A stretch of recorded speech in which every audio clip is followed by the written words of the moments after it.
Hey, what's going on out there, everybody? This is G-Man. We are live right here in the Matterhorn Studios in beautiful Reno, Nevada. We are waiting for our co-host, Kel, to come in. She's running a little bit behind, but that's all right. I have our two guests here, some gentlemen that I've known for a few years in different capacities. I have Mr. Robb Russo in the house. And we also have Mr. Grant Denton in the house. So I want to thank you guys for coming here. And we're going to be talking about what's the matter with street survival. So how you guys doing today? Grant, Great. You go first. I am great, bro. Yeah. Good. Just great? Yeah. Right now, we'll see. Give me 5 minutes. I'll be like, well, there's a few other things. I'll bring up my childhood trauma and we'll go into that. Yeah, absolutely. It's always fun talking about childhood trauma. Now that we're old, we're so old, we don't give up, and then we, of course, have Mr. Robb Russo. How you doing, Hello, Rob? hello. Doing well and still around and above ground. So I love it. there you go. I forgot to give you guys just a little bit of this love, right? Mine would have been different if I knew that was coming. Childhood trauma. Give me those horns 2 times. Yeah. Too funny. I don't know if you guys know this before, but like I said, we do know each other, and so I can't wait to use my first fart sound effect with these guys. I'm going to wait for the right moment here. But setting the tone for today's topic. So we got street survival on the tee. Kind of as Grant mentioned, we're going to do a little deep dive into homelessness. Of course, we talked about the phrase houseless. We'll talk about that a little bit, but trauma, recovery, redemption. But really, how does a person from a street survival standpoint go from not having a home, and with you guys, to standing on a stage, or protecting a county, from evil and wrongdoers out there. So those are some of the things that we're going to be, talking about. And so, highlighting kind of like this unique connection that you have. And of course, Rob, I hope I'm not against setting you up here, but we're going to talk a little bit later about the documentary that Grant was involved with, Mark Hatjackas and TV. Yep. When I had mentioned that a few months ago back on the street of the city here, and again, just so you know, Grant, like sometimes I'll be downtown and I'll go, oh, there's Rob right there. And in my truck and honk, honk, I still haven't get the most horns because I do the same shit. Yeah. Well, I'm kind of tempted to, just like honk the horn and just go, F you, just to get a reaction. But I haven't done that yet, Maybe one of these days. Great Poupon moment too. I had Mayor Sheevy drive up, but she was being driven and the back window rolls down. I'm like, what is this? And she goes, what is the band playing? I'm like, you grabbed your sidearm. But there was one day where we were talking about this and talking about this documentary, and you had disclosed that there was a time, I think in your teen years, where you were without a conventional home. Would you mind sharing a little bit about that story for our audience? That was a really tough time. So I look back, it was 12 turning 13, something like that. It was like 1987, 86. And we had gone from having a roof over our head and everything, circumstance, not through drugs, alcohol, or choices of our own. It just happened, circumstance. But we wind up being living in our 75 Dodge Monaco at the time, and finally getting up enough funds to be able to get a motel at Betty's Motel under the overpass on 4th Street. And went in there and I was sleeping. Finally, the manager was cool enough to give me an old ratty lazy boy that would fold up in the middle of the night while I was trying to sleep. And eventually I started sleeping on the floor. And I remember my dad said in his thick New York accent, he says, hey, Bobby, he goes, you like those Cheerios? And I go, yeah. And he goes, you got to think of that as your breakfast, your lunch, and your dinner, because I don't know what we're going to do, Bobby, like that. And I'll never forget that. I guess it's so important where you come from. Like my parents were decent people. I never joined a gang. I never stole from anyone. I never tried to get on the wrong side of anything. I was just going through it, and I was the kid that was going to Swope Middle School with all the doctors and lawyers kids, and I was the odd man out, you know what I mean? Yeah. And so it was really hard. Never forgot some things the kids say. So you remember it to this day, Did they give you any derogatory nicknames. I got one of those. Did you? Oh yeah. You don't really kind of like initially, you know, it's like a form of bullying.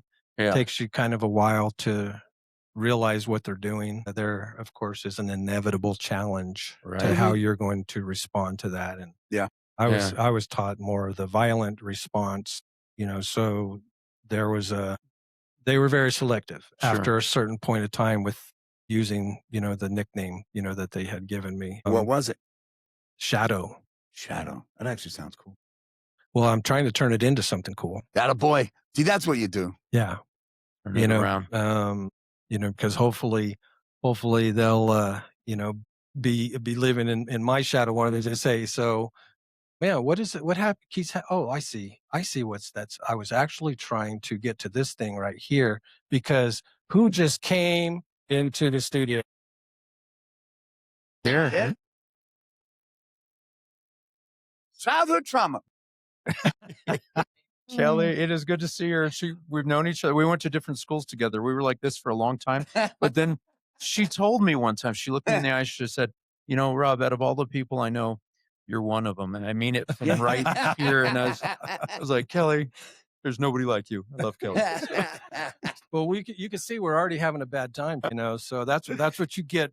That's what you get. No, Kel's going to get settled in here.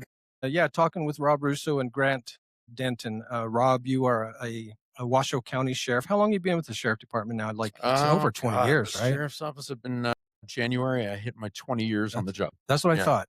And of course, you're the front man for a great local band called Asphalt Socialites. And also your life partner owns Take Two Academy. And you have been in the last few years getting involved with acting. Yeah.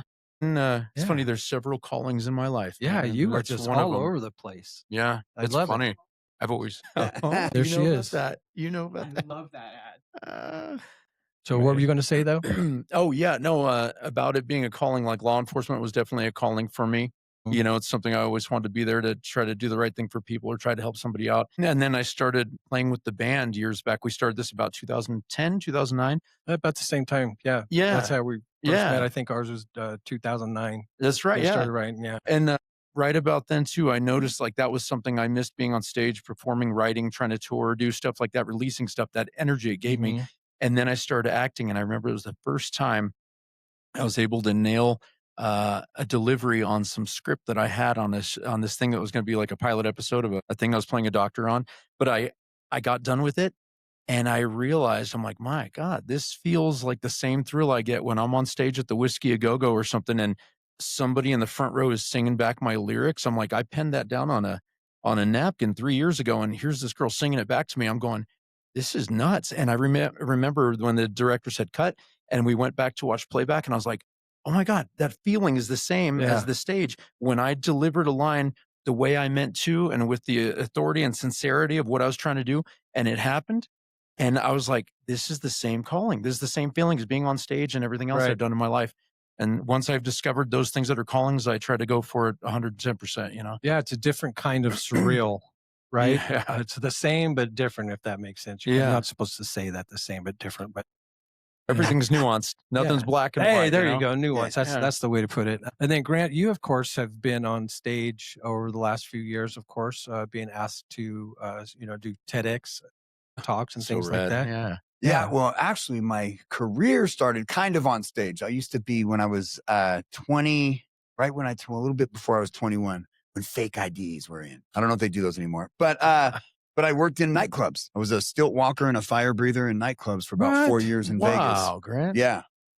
Stilt walker. Stilt walker, yeah. That's cool. Yeah, so we walked on stilts and breathed fire in the night. It was a club scene, so we would do this 3 days a week in Vegas, and then we would leave, travel around the country and did it. We were in Florida. Now, how old were you when this was happening? It's 21 through 24. So, it's a not a kid, but a kid for sure a kid. Dude, I work with 50-year-old kids right now. Like, for sure. Definitely a kid and a terrible platform to Don't get Kel started on those.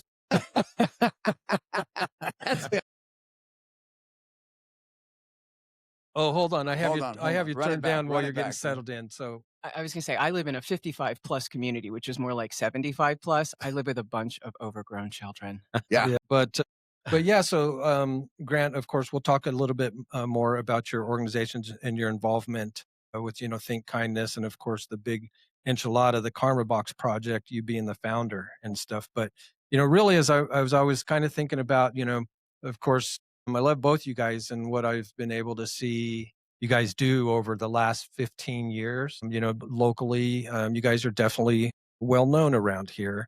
But two men, two different, paths, but you have had one common struggle, and the journey on the streets, to survive, and not only survive, but now at this point in your life, thrive. Yeah. So those are the things that I kind of want to, talk about with you guys today. And, Robb, talking about your childhood experience when you guys were without a home, was this, you had mentioned it's both your mother and your father? Yes. Okay. Yeah. And so again, so through no drugs or anything like that, chemical dependency, kind of, I guess, the typical stereotype of what a lot of people may think leads to homelessness. And Right. I'll again hit on some of that in our matter of fact section later on. But I guess my question would be, as you are a child, so 12 to what age? 12 to about 13, right in that time frame. Things weren't always bad and things Yeah. weren't always great. Things ebbed and flowed. Most of the time in my life, it's been okay. It's just a real bad time at that time. So besides your father, was there, or your father or mother, was there any kind of mentor that was either intended or subtle that you had, or was it just something yourself that helped you realize this is where I'm at?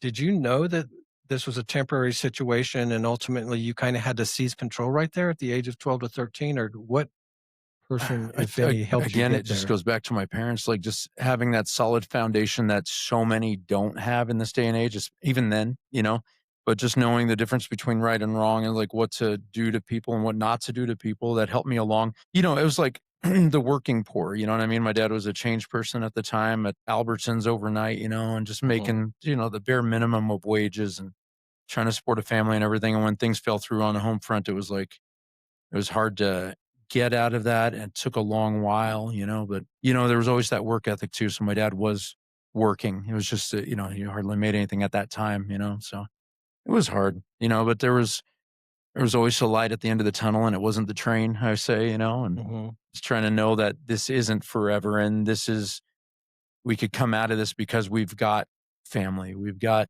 the right things that are the dynamics that can push you forward once you get on your feet, so that, Yeah. there was always a future.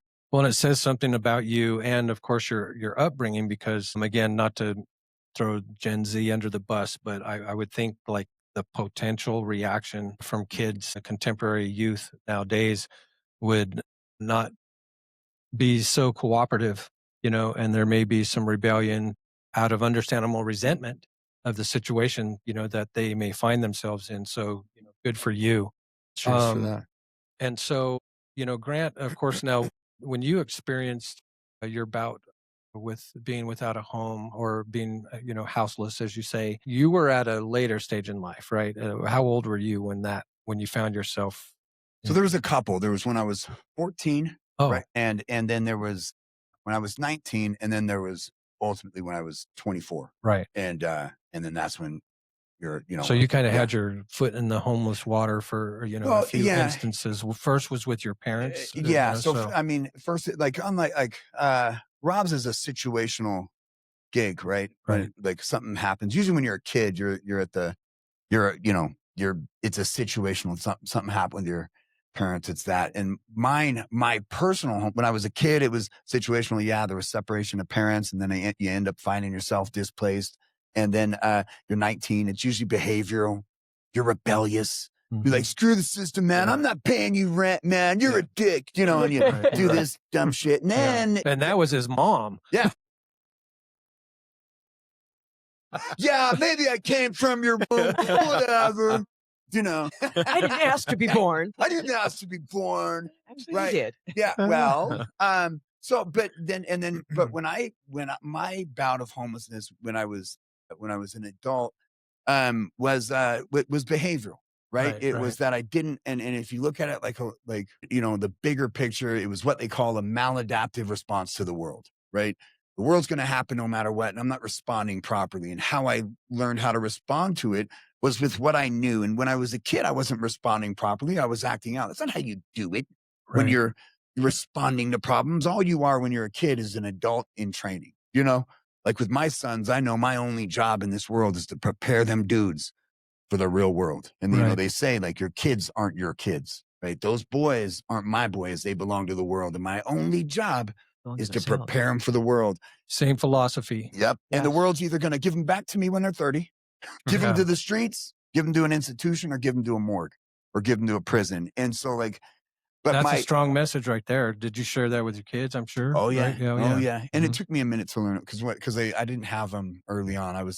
When they were both, when my first one was born, I was optimistic about things, but I still hadn't like learned how to properly manage life, as it comes. And what I found to solve my problems was drugs.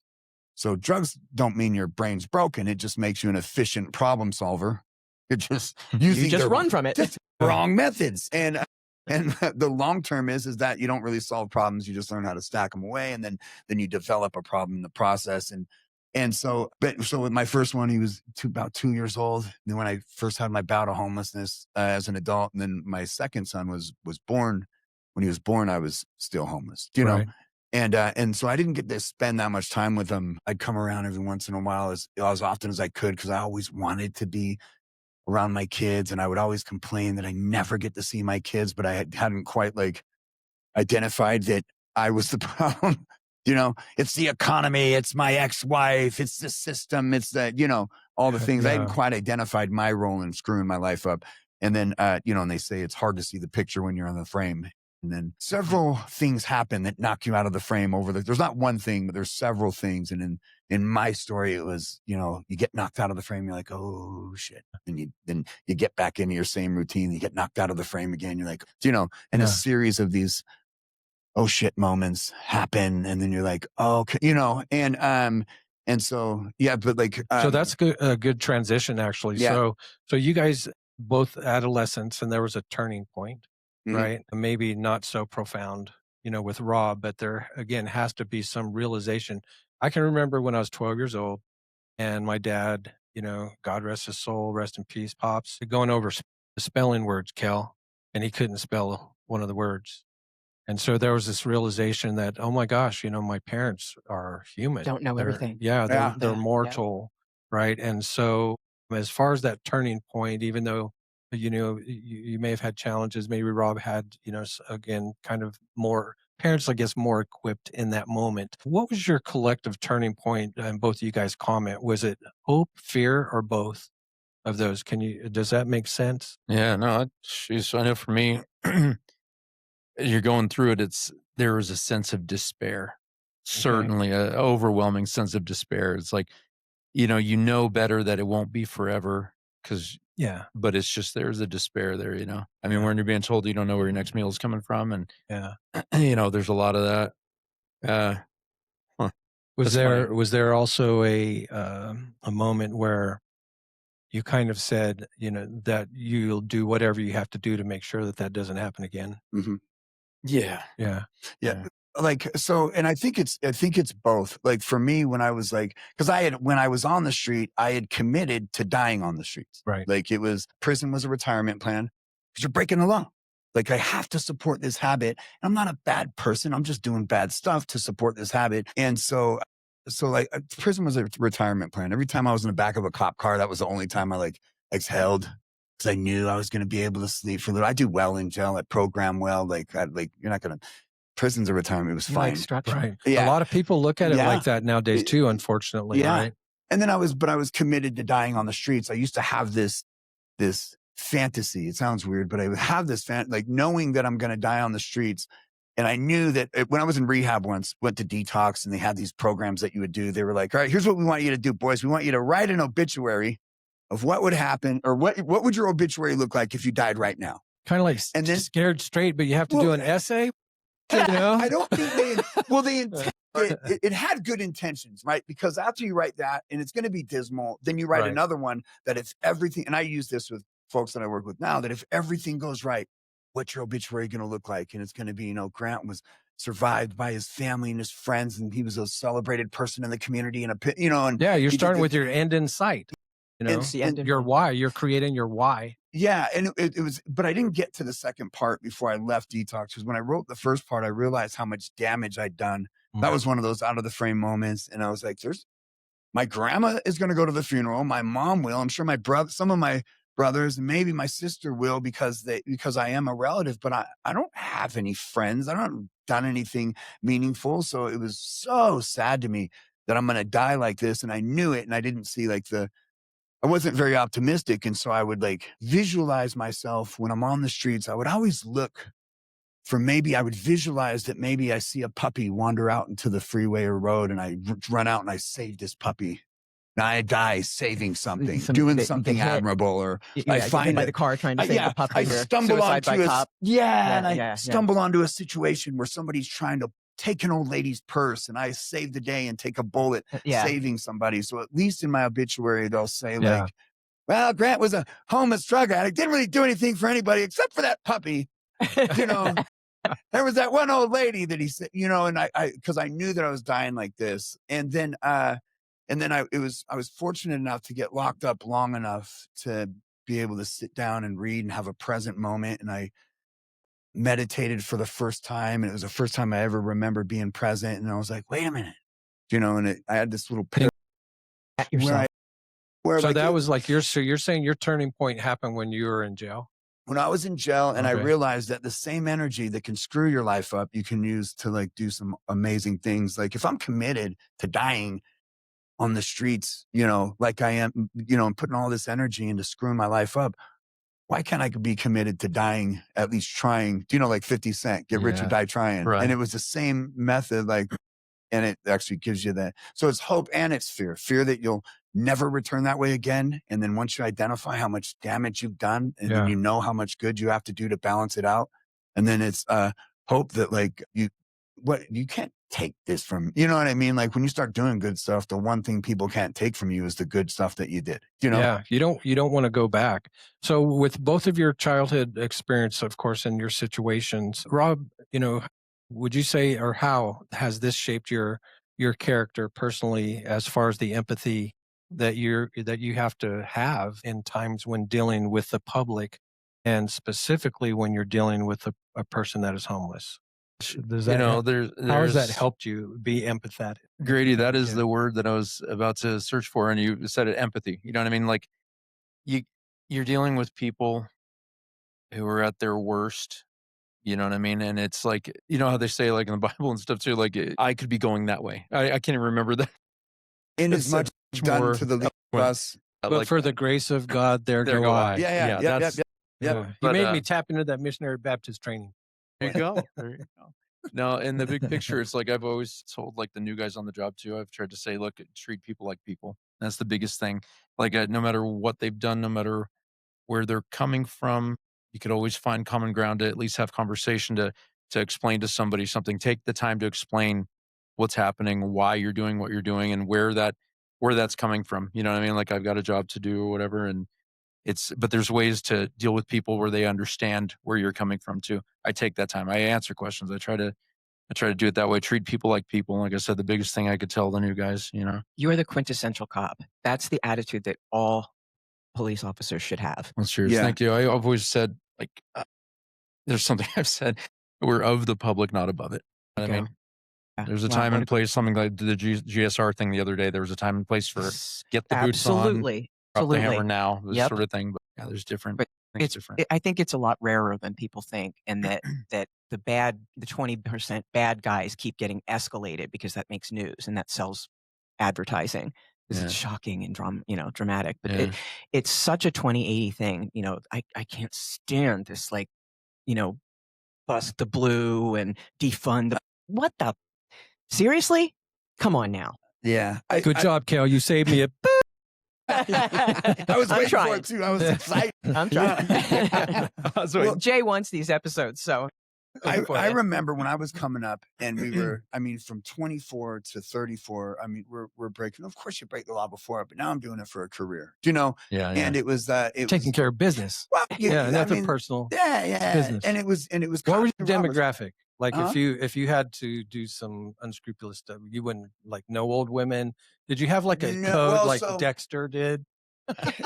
No, I wasn't that The serial killer advanced. code. But you never mess with seniors, never kids. These are enhancements, right? So and it's usually folks that are on your level. So you're usually robbing someone else. Like you're robbing a drug dealer, you're kicking a door in a trap house, you're doing these things. And of course, you're not going up to Manzanita. He does have a code. It's like someone that deserves it. Because they're clearly like out of place. Like I've like walked in neighborhoods where cars have stopped me. Like, can I help you? What? Do I look like I don't belong here? You would have been a good guy to do that cart narc thing, where people don't put their carts back. Karma, pun intended. We'll talk about that later. But like I remember it was, and we knew that if you ran from the cops and they catch you, you accept that beating. Like not that all were like that, but like it was part of the gig. And I knew, and I've done it before. You're going to go down hard. Yeah. Like, hey, homie, you made us work, bro. And not that all did that, but we accepted but that. You understand if it happened. Yeah. And I was a mother, right? And I was like in their face and then they would give it back to me. And then next time I would be respectful because and it was part of the gig in the old days that like, you guys are doing your job. I'm clearly doing mine. And the balance is when I would be I remember being in intake. Oh yeah. It is. And if you look at the balance, crime pays. Not to be, not necessarily to the criminal, but it definitely pays the system. Actually, it does pay the criminal because when you're from poverty, you don't have access to certain things and you've been broke your whole time. The first entry job you're going to get is minimum wage and you have to climb through that. And if you're accepting benefits, by the time you get a promotion and a raise, then you're going to lose those benefits and broker than you were before when you were on welfare. I can just imagine you getting handcuffed right now, and then screaming up just like, I'm your job security ever. If it wasn't for me, you need to let me go so I can do it again.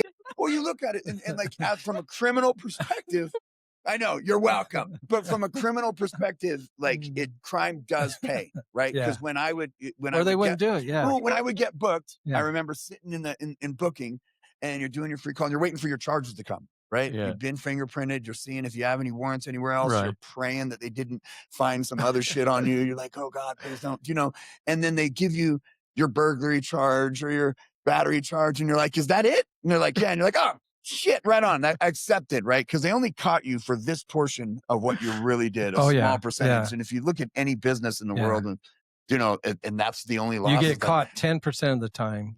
Less. Yeah. Like 2% of the time. Give me the 6 months. Give me the year. I'll take it. Yeah. And it sounds bad, but like from a perspective of someone living in poverty or someone that like doesn't have access to other things or all they know is this, right? Most parents that are in the poverty section are going to teach their kids how to fill out welfare papers and not college applications. You just helped me figure out that criminals have a risk management division. Oh, for sure. Sure. There's definitely a risk assessment. This is 5 years. This is this many. How many are you willing to do? And I accepted these things. So when I did get caught, I'm like, it's part of the gig, bro. You said something, Grant. You said something about retirement and that the prison was retirement. It's funny because through the years, especially when I started and I was working in the jail or whatever, and you see some of the people around my age or whatever, and you come into contact with them. And some are, decent guys. They talk to you, you have a conversation. Because like I said, treat people like people. It's funny though, when it's what I said, I'm almost 20 years on in January.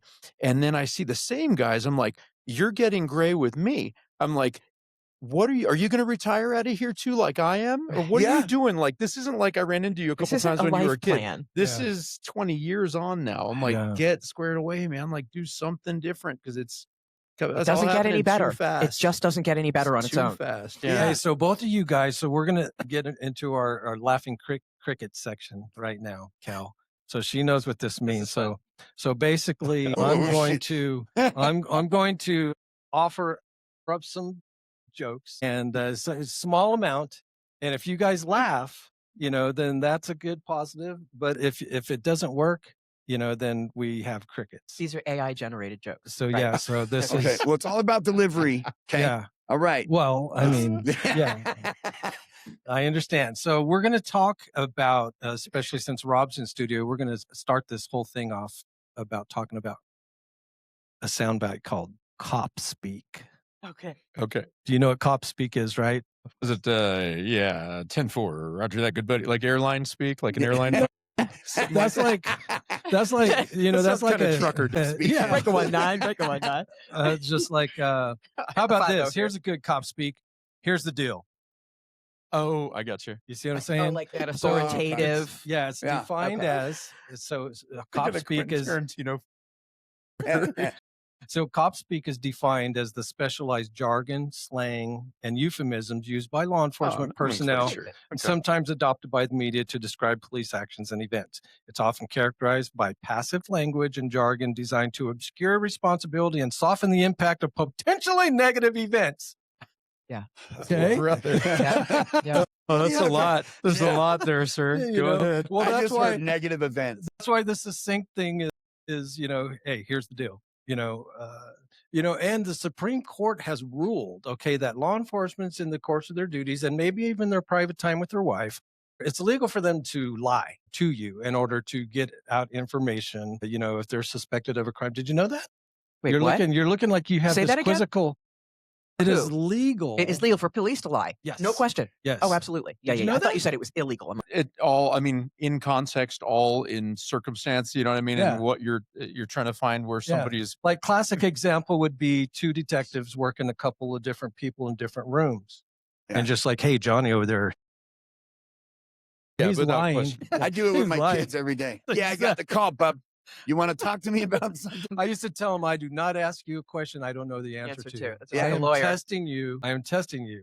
Okay, so let's go with joke number 1. Let me make sure that I got this thing lined up because I'm anticipating some laughter here. See, it's working already. Score! Score! Now, this one actually is one of my least favorite ones. I don't know. I'm going to get this cricket thing ready. So why did the cop sit on the deck of his house? He heard there was undercover operations happening. What? See, I knew it. Chirp, I knew chirp, it. chirp, chirp. Sit on the deck of his house? Yeah, because undercover. What?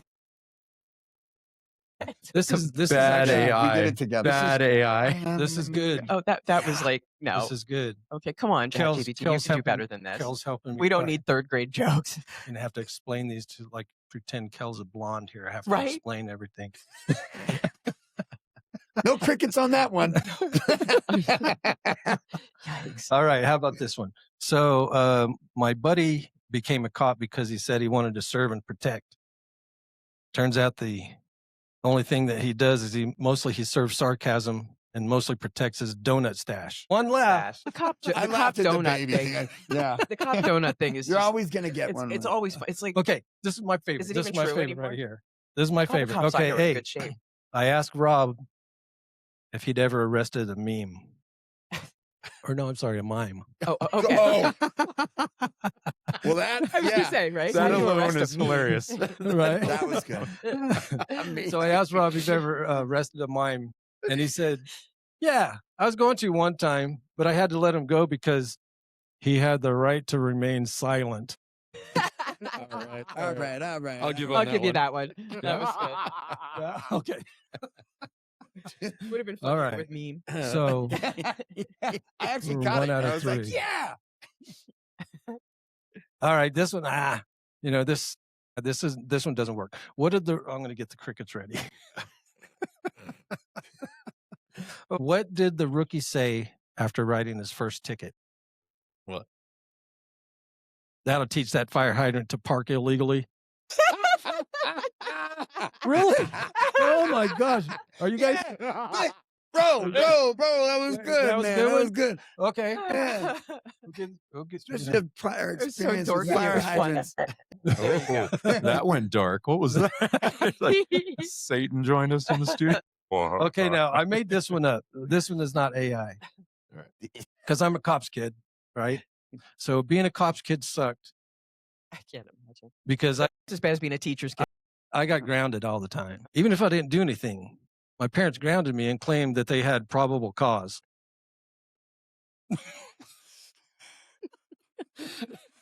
Just in case. Funny. Rob, Preemptive It's Rob's face. Rob was like sitting there Yeah. saying, No. Rob.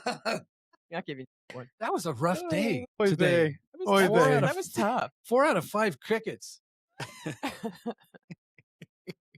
My favorite part, the funniest part, was confusing meme with mime. I thought it was, that was big That comedy, right? That was the best joke. All right. Okay. So let's move on. So Grant, let me turn our attention to you, you high school wrestling stud. Yeah. All right. So tell us about your journey. High school, you had things going right, and then things started going wrong at 14. So yeah. I'm going to try to frame, of course, there's issues at home. Yes. You have Correct. the 8 kids. 8 kids. Yeah. Were you guys Mormon? We were. Yeah. Okay. Yep. 7 boys, 1 girl. I was The girl's the youngest. Well, she was the closest in age to me. So I was the third from the top. She was one under me. And so she was my playmate. So I was in ballet. I was in tap and jazz. When I was younger, 8 I was kids. Yeah. How many brothers? 7 boys, 1 girl. Oh, huge. So I was, she's a monster. Yeah, for sure. Yeah. But when I was coming up, she was my playmate. So I was in ballet, I was in tap, I was in jabs, I was lip syncing, doing Phantom of the Opera. And there was another reason, because she was my playmate, but also, since our dad was in and out. You wouldn't see him for a year, then you'd see him come back for 6 months, then he was gone for 2, then he was really abusive. Are you telling us a Billy Elliot story? I don't know. Maybe. Yeah. What? Hey, Rob got that one. Do you know about that? No. Yeah. It was kind of like, check it out. Yeah. It's a great movie, right? Yeah. Outstanding ending. But in and out. And then, so when you have that many kids in the family, my mom always had one in her belly, one in her arm, towing one. And Same then we guy? would have to, Same baby guy. dad? Well, yeah. Every time it was like, I think when she was highly fertile. So every time he came back, it was like bing, bang, boom. Yeah. No, every time he came back, that was it. She's pregnant again. She's pregnant again. And it was this cycle until you got about 8 of them. And so when you have that many kids, you're looking for, attention is a commodity when you're a kid. And so I didn't give a shit when my brothers and their friends, they called me a girl because I knew how to braid hair. I would do all the things with myself. I would do whatever. And then I was doing this, ballet and tap and performing it. Little how beautiful that integration would be for you. Yeah, right. It worked out. So I didn't give a shit if they picked on me. I'm like, mom likes me, and I remember, now this is all going to be a little controversial, but I remember my brothers told me that the reason my mom favored me so much, I was like, yeah, say what you want, but mom likes me because, and they're like, the reason she likes you so much is because you're retarded, Grant. And I was like, no, I'm not. And they're like, well, if you were, how would you know? Oh my God. And it was a valid argument. And so this is brilliant. Yeah. And so for psychological torture. Oh no, my brother effed with me so bad. And so I thought that maybe there was something else wrong with me. Because you were probably adopted too. I was You're the only adopted Mormon in the house, one bro. with red hair and freckles. I was the only one with red hair and freckles. I was, my other brothers had dark hair. One brother was born with blonde, but it turned brown. So I was the only one with like red hair and freckles. Mailman's kid. Something. Yeah. So I always felt like a little weirdo. And then when I was 11, some significant things happened to where it like made me stop trusting the church. Oh yeah. Adults. I can imagine. Yeah. Oh dude. And it's a moment where you're like, F everybody. Yeah. And then so you don't learn, from any mentors or anything because you stop trusting them. You learn laterally. So you're going to learn from the guys next to you. And then I got into drugs, joined a gang, and it was more like if you can't beat them, join them. So I was this angry, skinny, little pissed off kid that was F the world kid. And so you don't do really well. And I didn't do well in school. So I thought if I'm going to be good at something, it's going to be good at being a bad boy, and when my high school yearbook, I got the biggest troublemaker. I just got out of juvenile for a strong armed robbery when I was 16. Did they did they have like a continuation school where you get suspended and then you get? No, I just did my. I'm 47. I'm like, how old am I? I'm 47. But back in those days, like I just did my time. It was in summer, so I went away, did 6 months, and so I came to my senior year 3 months into the senior year. And like when you're a kid and you've been in juvenile, like you're a legend, especially the school that I went to, and so like I came back like a legend in the school. Like, oh, Grant did some time, man. He's and it was cool. I was like, cool. They held you up. And so like guy. Yeah. And then anyways, and then out of high school, it was confusing, and I started doing entertaining on the strip, and mainly because I like doing drugs. You can party and do a lot of 24/7, right? Stop it, bro. Stop. It was great. Any problem that I had, I could effectively separate myself from. We stayed high. And then when I got a gal pregnant, and heard it was going to be a boy. And that was in my head. It was like, this is going to be my chance to be a good dad. And I wanted to be a regular human, wanted to be a regular person, but I didn't have the capacity to do it. Because I wasn't prepared. Nobody prepared me for it. That's quite a leap. Yeah. And then and I have this cute little fat little, you ever see a kid so cute, you just want to squeeze the shit out of him. I was afraid it was going to hurt my son because he was so fucking cute. Yeah. Like his little fat little, and so I had this son and I wanted to be a good dad. But I didn't have the capacity to manage life as it comes, bills, things like that. And I ended up doing drugs I broke my hand and found, opiates. And then when I found then it opened up because it spoke to me, man. I felt like I could be chill. And then I introduced, started mixing meth with it. And I felt like the one true way to feel like a god is to inject meth and heroin. Do you know? So now Speedball's cocaine, but it's called a goofball. I know nothing about like hard drugs, so I'm like really naive. So now people are like, why do you become a drug addict? I'm like, have you ever done drugs? I can't imagine myself on coke. I have so much natural energy. I would be just insane. Oh God, you'd be awesome. So now let's jump to your recovery. Yeah. So you're in this party zone, of course, and starts taking over your life. Mm-hmm. So where were you and what happened to, again, another turning point where you turned your life around and got into recovery? It was a series of things. And it was like at some point you're trying to kill yourself. You don't really give a shit about nothing. Right. You're and then the law intervened. And this is why I think it's really important. I remember that my probation officer, I was on probation and I was supposed to, you do your monthly check-ins, and I had an okey doke probation officer. We call them okey dokes because they don't even lift their head off the thing. They're like, hey bro, you got a job? Yes, I'm working full time. You're not working full time. Yeah, you still live here. Check. Are you doing drugs? I'm like, what? No, drugs? That ruins life. Here's your acting. Yeah. And they do, so he okey doked me all the way through my probation. And I was actively homeless, living on the streets. And, and there's to be normal when you're homeless and a drug addict, you have to do a special cocktail of drugs, and it's always different. And because timing, schedules, knowing when to stop, when to get back on. You really have to know your body. You think you're right. Your body's reaction. Yeah, you think some stuff, and then it ends up not being true, and you're passed out. You know what I mean? Whatever. And then you think that you can react to anyway.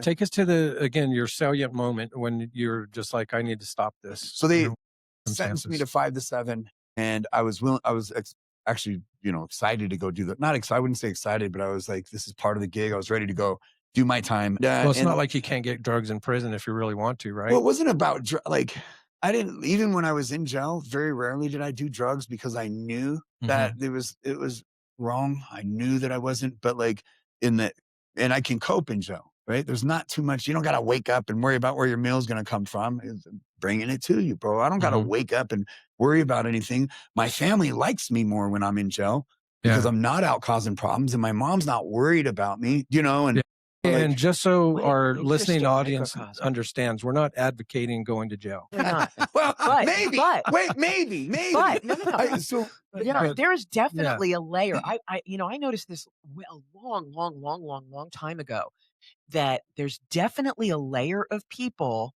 that just exist well in that system. They can't handle it on the outside. Right. Yep. It's interesting. It's very, very interesting. Well, it's a good intervention. Right. Depending on who, because you can either be institutionalized or you can learn from it. Right. Start to say, if you go, you're either going to rehab or not. Right. Black and white. You're either going to take it, learn from it, adjust, or you're not. Yeah. Well, so at least it's going to take some people more time. They gave me, and people grow at different rates. Who knows? But for me, and I think that this would work for the more bulk. If you're, and I advocate for this, if your crime, it doesn't have to be a drug crime. If it's drug related, if you burglarize somebody because you needed money to get dope, drug related, right? If it's drug related to support this habit, and if you're homeless, because of this drug, then there should be an intervention that includes drug rehab. Now, and people are like, you shouldn't force people into rehab. No, I had a choice. They said, do you want to do time or do you want to try this rehab thing out? And I opted for the rehab. I didn't want to go to rehab. That was almost accepting that you suck, right? That's an acceptance like that What a great point. I think that's a huge part of the reason why a lot of people don't. Yeah, because that's the ultimate admitting that you're wrong, right? Yes. People do things to be right more of the time, and so you finally admit that you're wrong. And I took it and I went to rehab, and I didn't have to do that, and I didn't want to. But when I was in there long enough to learn about myself. I was in there long enough, and it was a right rehab, right? I had to wait 8 months in jail before I got it. And then when I went up there, it was a 3-month program, and attached to that 3-month program is a really rigid, intensive outpatient program where I was on house arrest. And the thing is that the longer people are homeless and drug addicts, the longer it's going to take usually to get them out of it. And you don't have a drug problem now. Now you have an identity crisis. Because your whole life, you've been chasing this dope, and that's all you know. And then you stop doing it, and you're like, what the? And you don't know who am I? Yeah, who am I? What value you bring. You don't know who you are. I don't even know. I didn't know what I liked. I didn't know what music I liked. I've always liked the Wu-Tang. That never went away. But like, you don't know about it. So now you're in an identity crisis, and you need to be separated, whether it's jail, rehab, or whatever. And that happened to me, and you need to. So you decided your fork in the road was actually when you were in prison. Going through the recovery program? It was. Was that what galvanized you? Was during the program? It was before that. Is I started to read. So I learned that. What were you reading? I was reading. So my first book was on mindfulness and meditation. It was called the Prison Yoga Project, and then in there I learned about yoga. And so I got the Paramahansa Yogananda's book, The Autobiography of a Yogi. Yeah. And I learned how to learn, right? So before, you read a chapter, the way my brain works is I thought I was supposed to be stupid, right? And there was this commercial on TV back in the day that showed an egg frying in a pan. Yeah. This is your brain on drugs. And it's true. You do fry your brain on drugs.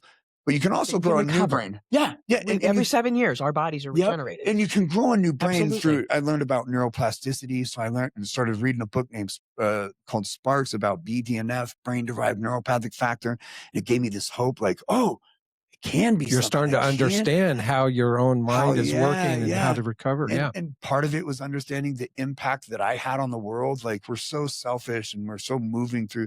And it's not that we're bad people. We just get conditioned to be this way. And I learned the impact that I had on my mom, on the community, on my sons, on my kids' mom. And once you learn these things and you start to give a shit about stuff and understand because then you also have to believe that you have value. So if you have enough value to do damage, you also have enough value to bring it back, or to do good. And so like just a series of reading and learning how to remember things. And I would plagiarize books. So I could remember, right? I would read a sentence and then write it down and read it anyways.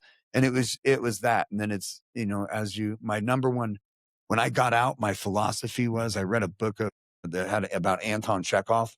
So, because a lot of guys you'll see in prison or you'll see in rehabs that when it's almost time for them to leave, they panic. A lot of prisoners will reoffend just so they don't go outside because the world is a scary place. I'll do well in prison. But the world is terrifying, and we have to learn how to adapt to that. And I remember reading something about Anton Chekhov, who's an artist. He was homeless and an alcoholic, and he had a moment where he made a vow to himself. And in that vow, he says, and he wrote it down right when he was telling the story of his life. He said, "No more bowing and apologizing to people. No more blaming and complaining. No more disorderly living or wasting time. The answer to everything is work and love." I even got it tattooed on.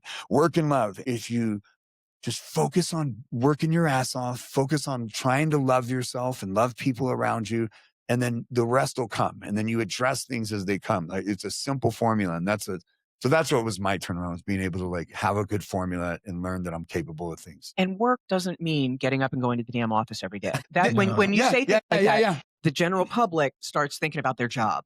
That's not what we're talking about here at all. Mm-hmm. No, working on yourself.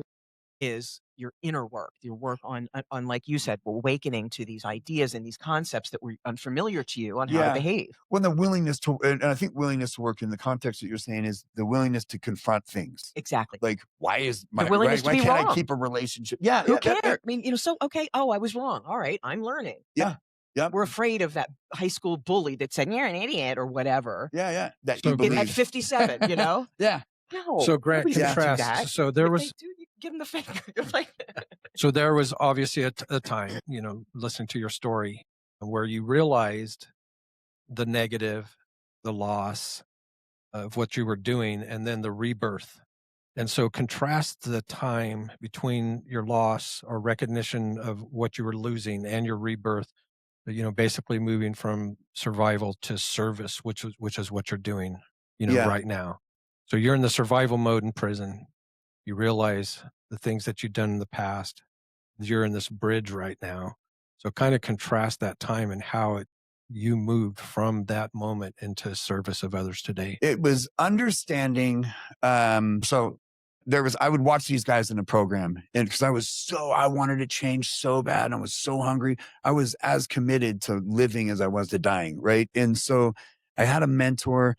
I had a bunch of mentors. When I came out, I was asking a judge, I'll be like, will you please show me the way? You know, and even there was an officer that I like bonded with, one of the CO and I would watch these guys in the program that were on paper. When you're on paper, they would do so great in the program. They'd pay all their fines. They'd show up to every meeting. They had a job. They were staying clean. And then when they would graduate or get off probation and they would graduate the program, within a week, they're back on the streets. They're getting high again. They're back in prison. And I was terrified. And I asked my mentor what that was about. And she was like, well, it's motivation, right? Right now, you and your friends in your program are motivated by fear, right? You're afraid that you're going to go back to prison. And fear is the strongest motivation, but it only lasts as long as the threat. So outside of the threat, what's going to motivate you to do more? And then there's incentive motivation. Incentive's carrot on a string, but the carrot has to get sweeter and the string has to get shorter. And eventually you'll have to find another carrot, right? And there's the danger in between carrots. It's good stuff, folks. Yeah. And then there's the third motivation, that's growth motivation. What's going to motivate you to stay clean, be a better human that's bigger than you, that's going to leave a mark after you. And you have to find that. And in between that, what's going to motivate you outside of fear motivation for me was fuck you, watch me. Right. Yeah. So you're talking about the classic, you have to take your eyes off yourself and put your eyes on other people. Yeah. Instead of hold my beer, it's hold my lemonade. Hold my cranberry juice. Some shit's going down. And then when I found that motivation, I knew that but I was panicking. I didn't know what is growth motivation? I Googled it. What's growth motivation? What do you mean? I'm trying to figure out what other people use. And then I had this assignment to go ask somebody who was close to me their version of my story. I encourage anybody that's out there that has been through, that has been on the streets or been a drug addict, ask somebody close to you, and you should be in a strong place, right? Because sometimes this could do more damage. But when I say strong place, I mean that you're strong in your recovery, because you're going to find out some shit. I want you to ask somebody close to you their version of your story and how you impacted them, how your addiction and your homelessness and your trips to jail and your trips to the ICU and your overdoses and the shit you stole from them and the things you did, right? Ask them how it impacted them. Tell them to tell you their version of your story. And it's going to be the heaviest thing you ever heard. And it opens up to opens you up to how you impact the world. I asked my mom to tell me. It's kind of like a victim impact. Yeah. Similar. Yeah. So I asked my mom to tell me her version of my story, and she's been in it. It was there was a part of one of my overdoses. And my version was I go to my friend's house, I shoot up in her bathroom, and she finds me whenever she finds me, and it doesn't look good. And so I shoot up in the bathroom. I wake up 4 days later, and I'm in the ICU with all kinds of pins in me and, stickers on me and all this stuff. And I find out that I'm there for an overdose. When I wake up, I call my mom on the phone. She doesn't answer the phone. And then I cuss her out for not being there for me. Tell her what a terrible mom she is. I hang up the phone. Within about an hour, I'm back by Jerry's Nugget shooting up again.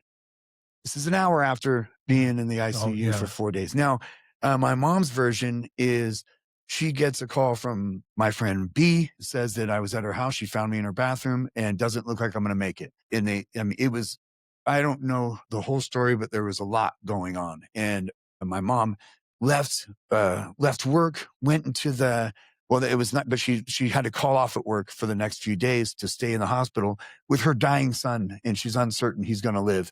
And then when they find out that I am going to make it, my mom felt safe enough to leave. And when she left, she gets a call, in about 6 hours from me. And she didn't answer the phone because she knew that I was going to ask for money. And 6 hours from me telling her what a terrible mom she was. Yeah. Yeah, I feel you. So obviously, you know, from that to better ground. So from heroin to hope, you have subsequently, of course, recovered and started a project called the Karma Box, and you have become a motivational speaker. So take about 5 minutes to talk about those. The Karma Box project was mainly for people like me. I was working at a methadone clinic, and what happens is when you're on the streets and you're doing damage and then you recover and there's this feeling, right? Because you know you did damage. You took some stuff from anytime you break a window to steal something from somebody. Think about that. When you come out to your car, the window's broken and your stuff is taken out of there and you have to go through it's a powerless feeling. And you did that to so many, and so we did damage to your community, family, everything. And when you reintegrate back in the community, it's a weird feeling. It's like you ever walk in a room and you know everybody in the room was just talking shit about you. Like I think Dean Martin said, you ever feel like the world's a tuxedo and you're a brown pair of shoes? Yeah. This is a brown pair of shoe moment. And so the best way to integrate back into communities is to give back to a community. And so we started building these Karma Boxes, putting them places, and it did really well for the recovering addicts, but it also does well for the community to be, it's a reciprocal relationship from those who want to give and those who need in the moment. And then from that, we just turned it into a nonprofit where we started doing outreach in the streets. And then we opened up the Safe Camp with the county. And then now we do outreach, Safe Camp. We also opened a treatment center called Reno Stronger with Dave Marlin from Vegas Stronger.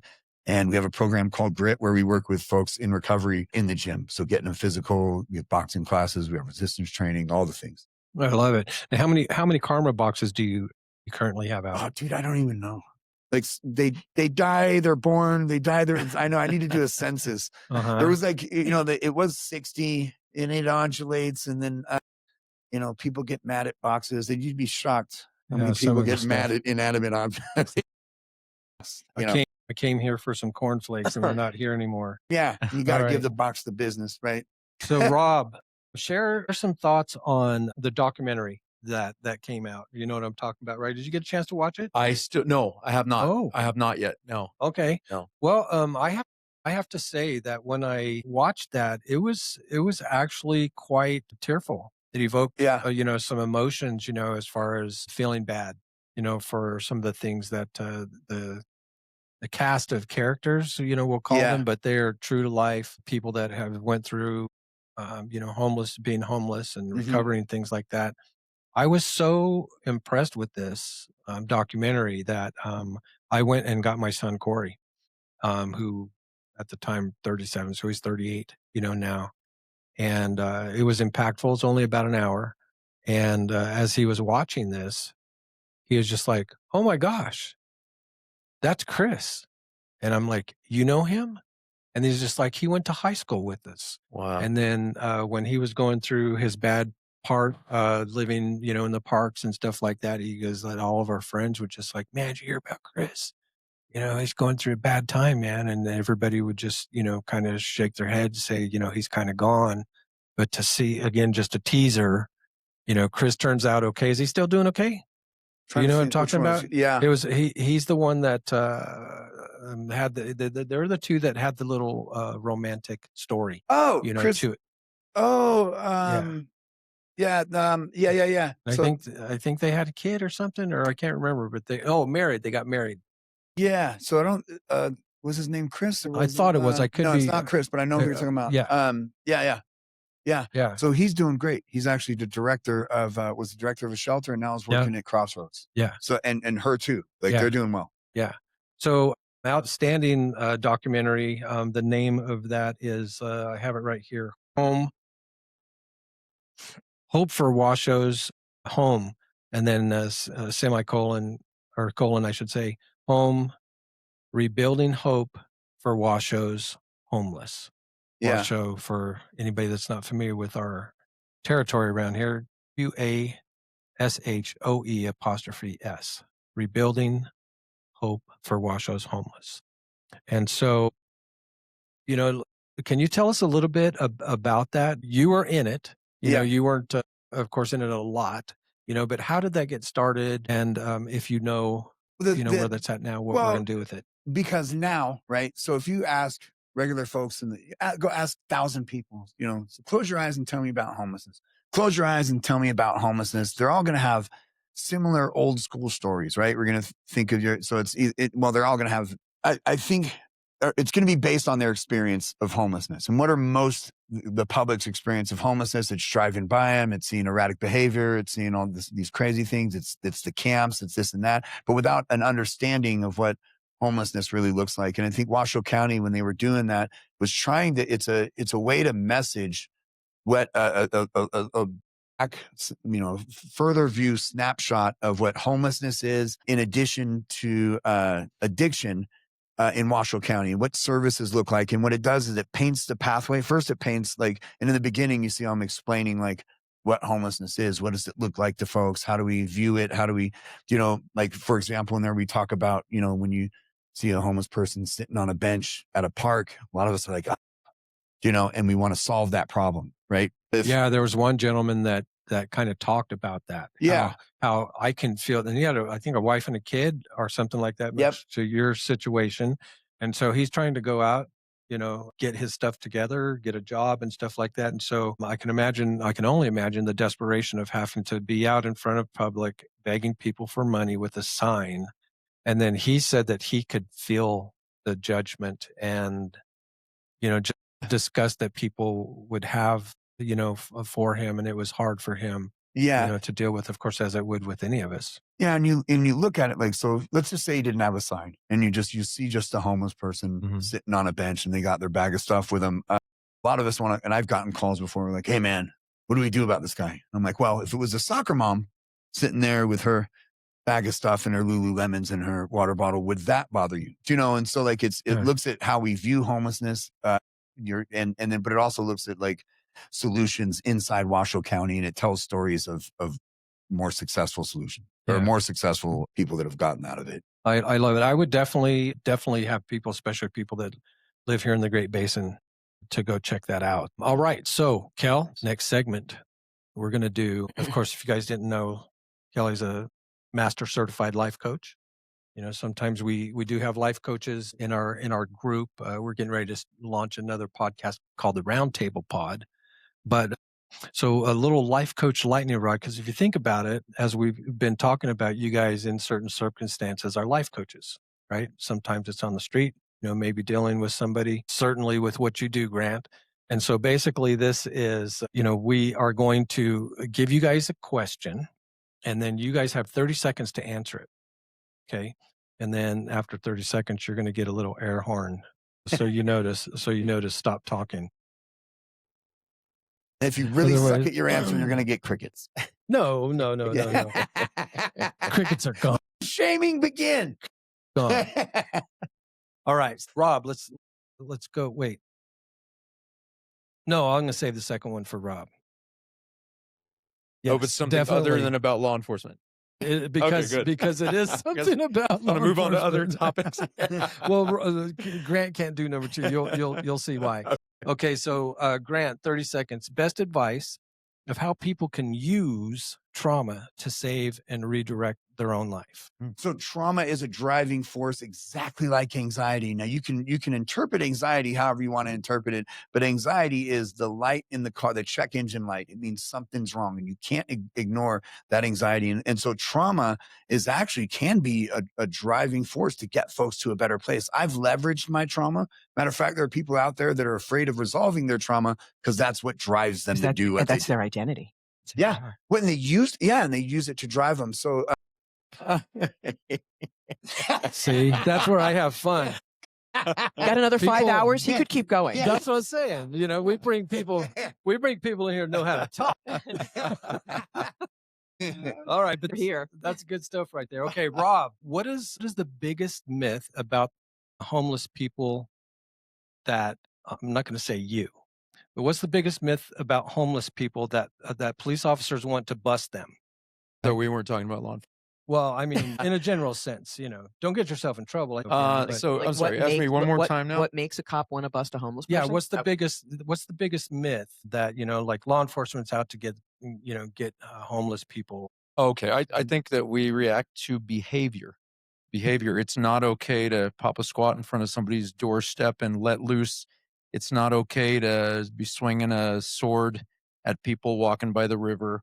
It's not okay to be, those things. There's a social contract, and there's things that should never be acceptable in society. And those are the things that hurt each other, or, you know what I mean? It's just, there's certain things that shouldn't be going on. There's a difference between those less fortunate that are making ends meet, doing what they're doing, and they're existing. They're out there in the public. There's no reason I should be talking to some guy sitting on a bench, like to Grant's point. You know what I mean? He's sitting there. What's the difference between him and a soccer mom like that? Let it alone. He's not doing anything wrong. He's the public, just like anybody else has the right to be there. It's behavior. Yes. That's the delineation between all of it, is the behavior. Yeah. So if you guys are shaking somebody down, the message is that you're not doing it because they're homeless. You're doing it because there's some sort of misbehavior. There's a reason why I got called there, I guess is what I'm saying. Yeah. That's a good point. And that's the difference. You know what I mean? I'm not going to take it upon myself to just go, you know what I mean? Like, you're homeless, you're automatically a criminal. Outside of their appearance, like, it's how they behave. And that's what it is. People are like, what do we do with the homeless population? I was like, well, that's a very long answer, but what do you do with the bad behavior? Yeah. Like, right. So this is another law enforcement question, but we're going to Grant on this because I can. Grant, what is one lesson that law enforcement should learn from street survivors? One lesson law enforcement should learn? Yeah, we can all learn from each other. You know what I mean? So yeah, I think that was just, costume gig, I guess they could learn that just because we're dressed like this doesn't mean we're like that. Yeah. Don't judge a book by its cover. Don't judge a book by its cover. Sure, but you kind of should sometimes. So I get away from saying that because sometimes that motherfucker is going to be the one. Do you know what I mean? Like, and so I think, well, you know what? Right. I want to, because Rob, and I know I only have 30 seconds, but Rob reminds me of the police. Yeah. I wanted to hear it. So like, what? Rob reminds me of what? Take a lesson from Rob, because I remember when I was getting busted and going through it, there were cops that were just cops, and there were cops that like really gave a shit. And you can tell. We knew the difference when we were locked up. We knew the guys that gave a shit. And we knew the guys that were 9 to 5s. And Rob is one of those guys that, like, I knew, even when I first met you, dude, I was like, wow, man, like, you remind me of those officers that really gave a shit, that really leaned in, that asked about my kids, that asked about, so it's like, I really saw you as all right, one more for Grant, then we'll end it with Rob. So Grant, real quick, what is one advocacy change you'd like to see enacted immediately? I think that we should advocate for start advocating for agencies instead of pushing against the system. We have to work within the system. And I think that a lot of advocates are like, screw the system, screw the city, screw this, screw that. And instead of really helping, instead of working with agencies, right? I think advocates really work independently, and they try to solve a problem, not understanding clearly there's no homeless expert, right? Yeah. And so, like, a lot of them push against the system and everything and work independently without understanding there's a system set up that can help folks. You can't attack it. And as long as there is transparency and we can follow the money. Yeah. Right. Because there's a lot of abuses that do go on as we homeless industrial complex. Yes. And that's in bigger cities. Yeah. We're too small. We don't have a homeless industrial complex here. It's too small. They're trying. Gotcha. Oh. All right, Rob, what is in your duties, because we know that you see a lot of this stuff when you're off duty, but what is your favorite act of kindness that you've witnessed while in uniform? He squinted. I made him think on it. Oh, no, I was thinking from who to whom? Like from... Just what's your favorite all-time act of kindness that you've witnessed while in uniform? Could be either from cop to citizen or citizen to cop. Something that it's funny, I guess, is the first thing that jumps out in my mind. After the riots in 2020, which I worked, had the rocks and bottles thrown at me, whole 9 yards. But I remember the day after coming into the courthouse and looking and watching, I think there were about 60 people out there with brooms and I was there cleaning up the broken. When we were scrubbing the bridge. Yes. Yep. Yeah, I remember that. I will never forget that. I just remember I remember the community. I remember having that sense of that we're all together here, and watching people that weren't of any agency, of any type of, they weren't on the job. They're there on that morning, showing up early and trying to clean up the damage that was done. And I was like, wow. I was at a party that night, and they there were cops in that neighborhood trying to like man the intersections. So in case anybody tried to get through, and we were helping them, telling them where we saw people going, and you know, getting them. It was interesting, like being involved in the middle of it, and being okay, like them wanting our help. Yeah, you know, usually they're like, stay back, nothing to see here, kind of thing. That was a big thing, man. That what you're describing there, what I saw there with the people just coming out trying to make things right in our place. This is where we shop. This is where we live. This is where we This isn't walk just with kids. This is where we walk our dogs. Yeah, our responsibility. It was stewardship in our community, and I saw it at its finest that morning. And the return of that flag. Remember that flag that got that was cool. Because that was a World War II flag from one of the ships. Yeah, that was like almost one of a kind. The guy knew it was going to go down. That's why he instinctively took it momentarily. Yeah, that for was a short period of time. All right, let's so we're done with that. So lightning round, 30 seconds each. You know, it's kind of fun. Yeah, 30 seconds ish. 30 seconds, you know, roundabout. Yeah, we weren't a stickler. Good thing for Grant. But Rob, so let's talk about how music, of course, again, having never wore the badge, I know what a tough job that not just law enforcement, you know, fire, first responders, you know, it is a special calling, certainly military. And then, so how have you used music? I'm sure that you do use it, as you spoke of earlier, as therapy and an outlet, you know, for yourself. Like, talk about how important music is to you. I think I have to go all the way back to when I was a kid, just listening to the radio, singing along to my favorite songs. And do it. There was Were you playing with your sister too? Dang it! We used to sing Beatles songs to a little realistic Radio Shack tape recorder, and had the crappy little 1-inch speaker, a little unit that was like, I don't know, like 8 inches. Oh yeah, right. And we would sing in the bathroom all the Beatles songs. That's how I got to know at 8 years old all my Beatles songs. But yeah, it was all. There were two things I remember.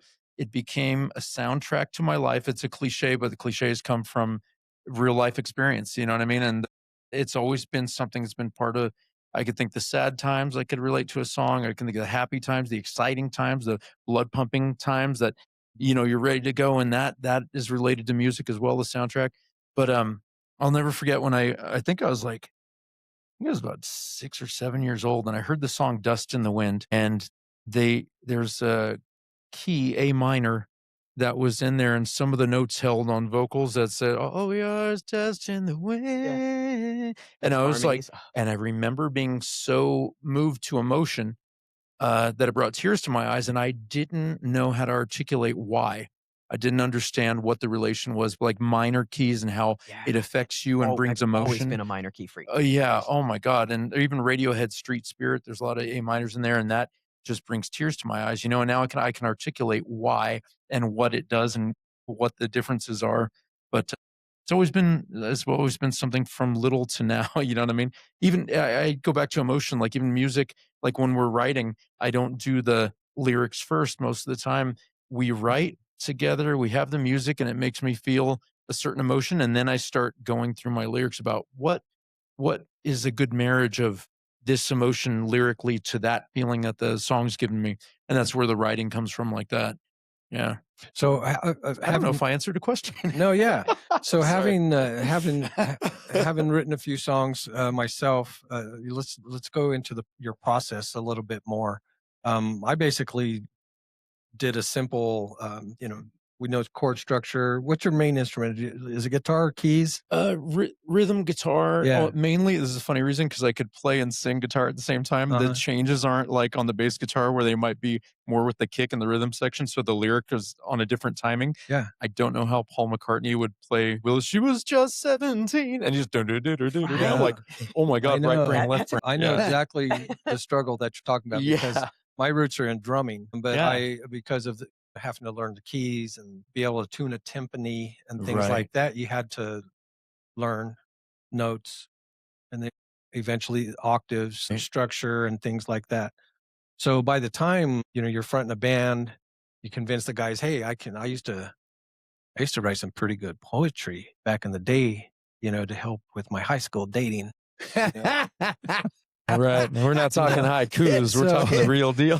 So I think I can write some lyrics, you guys. So I started kind of penning some stuff. And then, so my anchor was finding out how Eddie Vedder's process was. And so what he basically does, because you got Joss Stone, everybody in Pearl Jam, and of course, all the musicians that he's worked in his lifetime. But his process is that in the studio, if they start jamming on some sort of riff, and if the guys in the band like it, and if they're having fun, if it's something that they say, this would be a good, fun song to play, then they kick it over to him.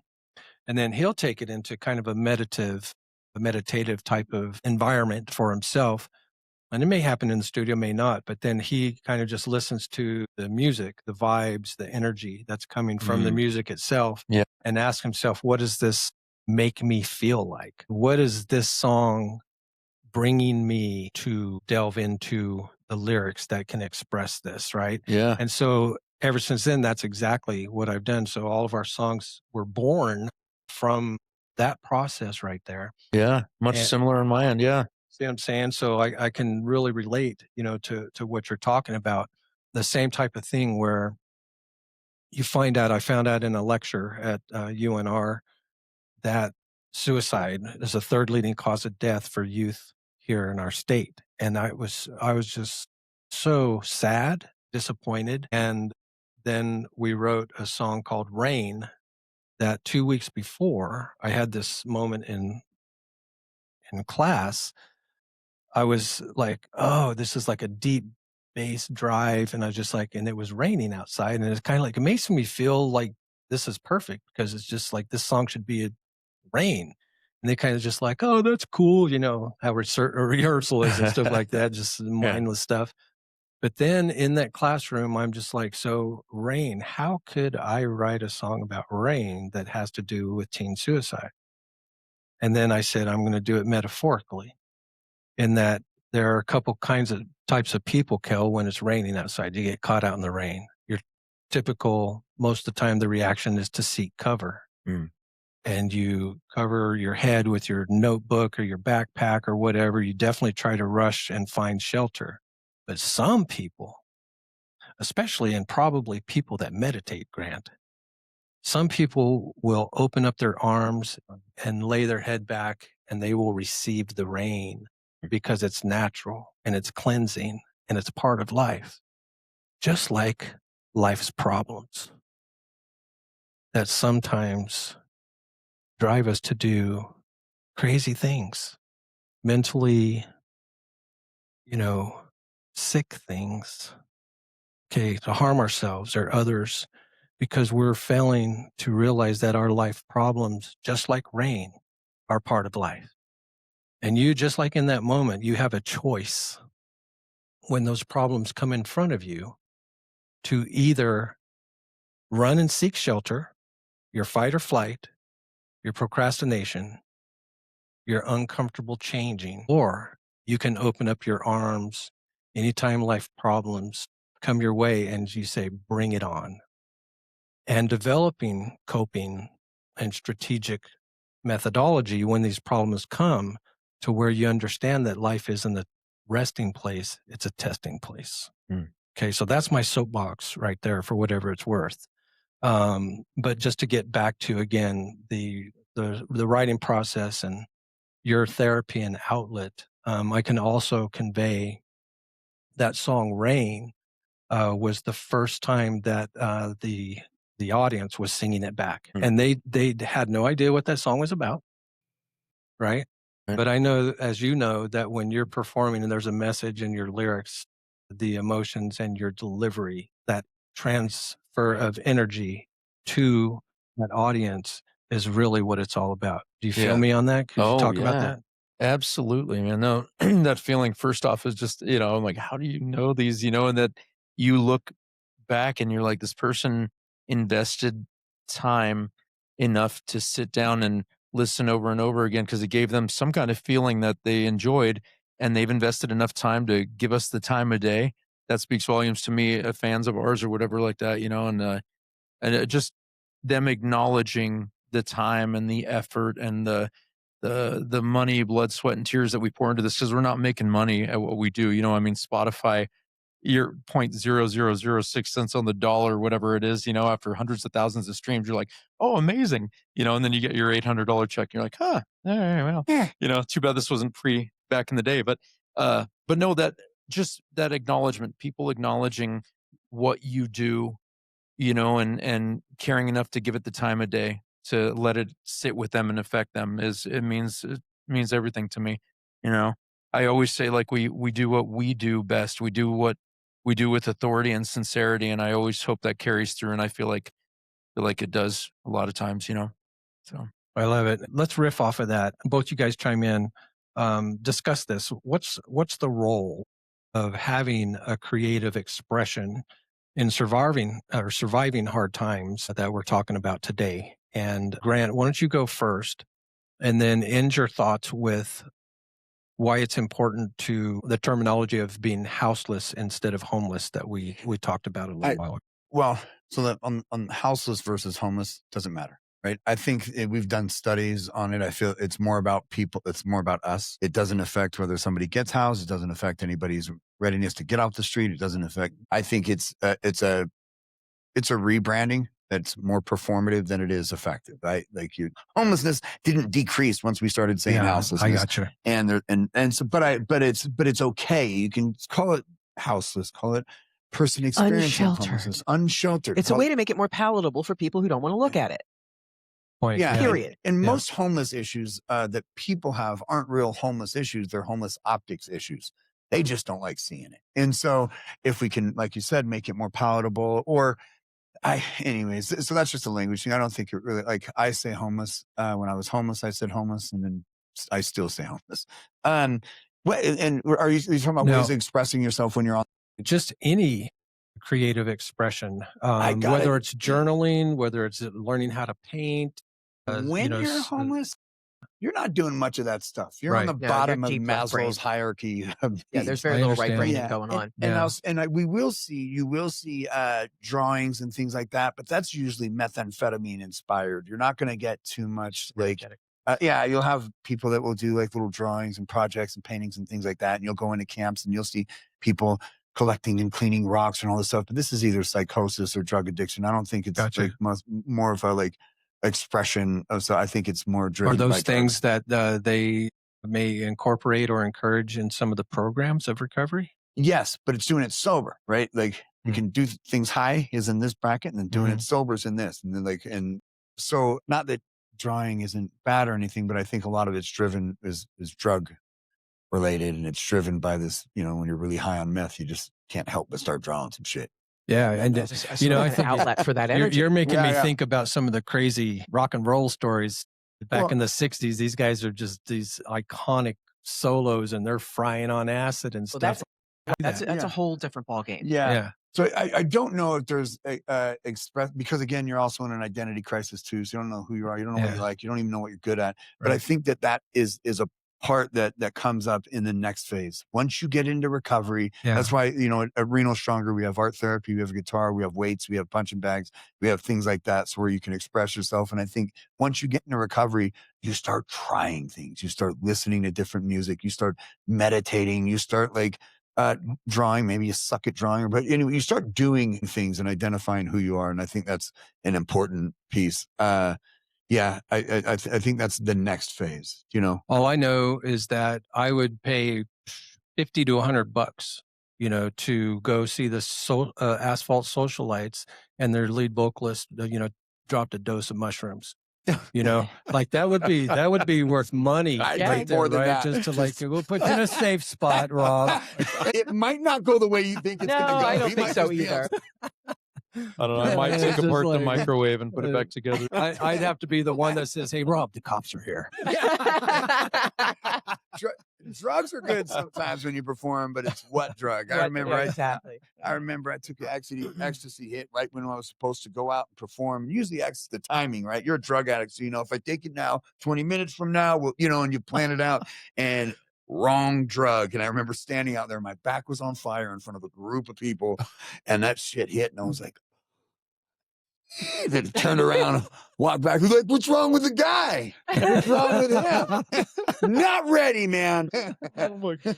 Oh, there was one time we were at the pepper mill during the March Madness things, and one of the guys from Cali got a bunch of those things, and he was already, of course, nobody was driving or anything like that, but as I look at Rob, but anyway, this I mean, we've known each other since high school, and the poor guy had this little bag, and he was already kind of intoxicated, and he was wanting to take some. We're like, no, don't you just like, no. And he just like defiantly grabbed. Attaboy. Attaboy. That's how you do that. That's and we collectively, we couldn't do anything about it. Mushrooms? Yes. They're like, so I'm thinking like an eighth to a quarter, something like that, and then we were just all collectively in the room. There was this collective gasp, and we're like, oh no, we take him. Where do we take him? Because you're gonna have to babysit that mother. That's what I said, man. I didn't sign up for 8 hours of babysitting. This is like. How much did he end up taking? Do you know? He's still alive. He's still alive. Well, I would think. But I think we lost track of him, and that was unnerving. But about 5 o'clock in the morning, I guess he had volunteered for curbside valet service, and he was on the wrong side of the casino. There was no valet over there. Yeah. And people are like, who is this guy? He's just like, don't worry about it, man. 6 a.m. He's crawling in the doggy door. So let's talk about finishing up on that a little bit, Grant, some stigma, versus truth, right? Because we're going to hit on a few statistics here by the end of the show. But what does society get wrong about homelessness? What are we wrong at? Well, it depends. Everybody's right to a certain degree. You're going to say something about homelessness. Why did homelessness start? Because of drugs. You're right. Why did homelessness start? Mental illness. You're right. Why did all this? So everybody's right to a certain degree. And stigma versus truth. Well, stigma is rooted in truth, right? Yeah. Some of it's rooted in truth. And so I think that a stigma is that housing is the problem, right? That it's just housing. Well, sure, housing is a piece of it, but yeah. Affordable housing. Affordable housing. Yeah. Right. Well, There was two main reasons with my research that they said that most of the time, and of course people think what they think, but most of the time homelessness is caused because of a lack of affordable housing combined, with income insufficiency. So that's a piece of it, though. So I just saw somebody sent me a reel. All homeless people send me reels, and the guy was like, "This isn't an addiction problem. This is a mental health problem. This is a housing problem." Fair enough, that is true, affordable housing problem. But there is addiction. There's two kinds of homeless. There's situational. And that's the housing most problem. common. Yeah, that's the housing common. And I wouldn't even say it's the most common, because then you have to look at the behavior with the behavioral, which is mental illness and drug addiction. And mental illness didn't start spiking until we opened the asylums or closed down the institutions. Yeah, and you don't hear you look at anything written on homelessness, and they don't mention a mental illness until the 80s, and then that's the war on drugs and flooding the drugs. Yep. And so if there is a affordable housing crisis, but I think most of it now that we're dealing with is mental illness and drug addiction. Now, once we start getting affordable housing, people will be able to have pathways out. For sure. And I think a lot of times what happens is when you get into that level where it's mental illness and drug addiction, they don't see any possibility. They don't see how. They can't see a path.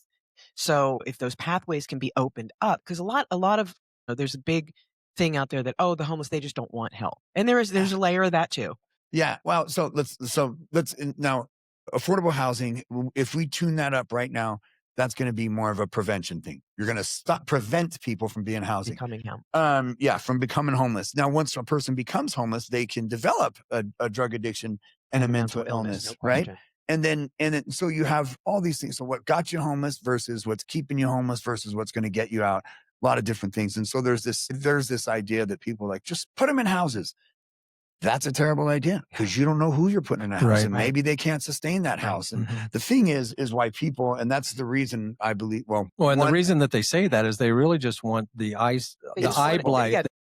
That's the homeless optics problem. You just want to put them in a house, Get them in a shelter as long as we don't see I mean, them. think about how many normal people can't maintain their own house. Look at neighborhoods where you get the ones that have no, they don't mow, they got broken down cars. It's a reflection of that, right? Yeah, absolutely. An inability, they call it socially incompetent, right? We're trying to make folks socially competent, but so then you look at like the guys that are they're like, that guy wants to be homeless. I'm like, well, let's unpack that, right? Not so much that it's not that they want to be homeless; they just don't want systemic help.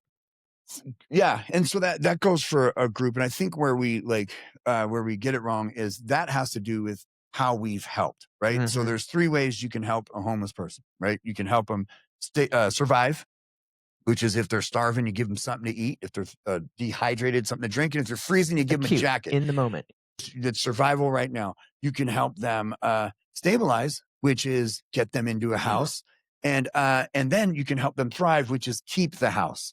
Now, over the course of time, for the last 20 years, we've been doing the first 2 without introducing the last one. And so if you get someone a house without teaching them how to keep it, they're going to get the house, lose the house, get the house, lose the house, get it, lose it. Now, there's so many times of getting a house and losing a house, it makes a person that's experiencing that rather be successfully homeless than suck at being housed. And so when you say to somebody like, hey, man, that guy wants to be homeless. I don't know if he wants to be homeless. He's just good at it, And when we do that, it's called learned hopelessness, where you set somebody up to fail. Yeah, you kind of get to that point where you're just like, this ain't so bad. Yeah, right. And you start justifying it, saying, I have to tolerate this part of life, but then I don't have to mess with the boss. I don't have to get up at 6 in the morning. I don't have to be anywhere. They start kind of there comparing are some the secondary trade-offs. benefits. Well, and there is, and it's a now you'll have to move from one place to the other. You have no set residence, but you adjust well, right? So something that looks really terrible for us, that's just that guy's gig. It's just what he's doing. And does he want to be homeless? Yeah. So how do you think, in your opinion, how could law enforcement and community organizations partner better? Well, so you have to have, right? You have to have enforcement. There has to be like, what do we as a community agrees what's cool and what ain't cool, right? So is it cool for somebody to set up a tent on a sidewalk? Well, the argument is, well, it's a public sidewalk. Well, then sure, it was public until you privatize it with your tent. And there you go. And you can't block the sidewalk. And the public doesn't have access to it. So if it's public, the public has to have access to it. Now, the gig is that like there has to be a push on the street. I was in Seattle and there was this, I was outside of this, or I'm sorry, this was Portland. I was outside of this shelter. The shelter only had 40% capacity and inside the shelter. So 40% of the beds were full and the rest were empty. And you're like, well, why is that? Because you have about 80 people on your sidewalk outside. Why aren't they in here? Well, there wasn't enforcement, right? There wasn't enforcement to get the folks inside there. There has to be a nudge, right? There has to be a nudge. And because like human behavior, right? You're going to go path of least resistance. And the question is like, what is your society cool with? Are you cool with people living on the sidewalk? Rob said social contract. That was a great term. Well, yeah.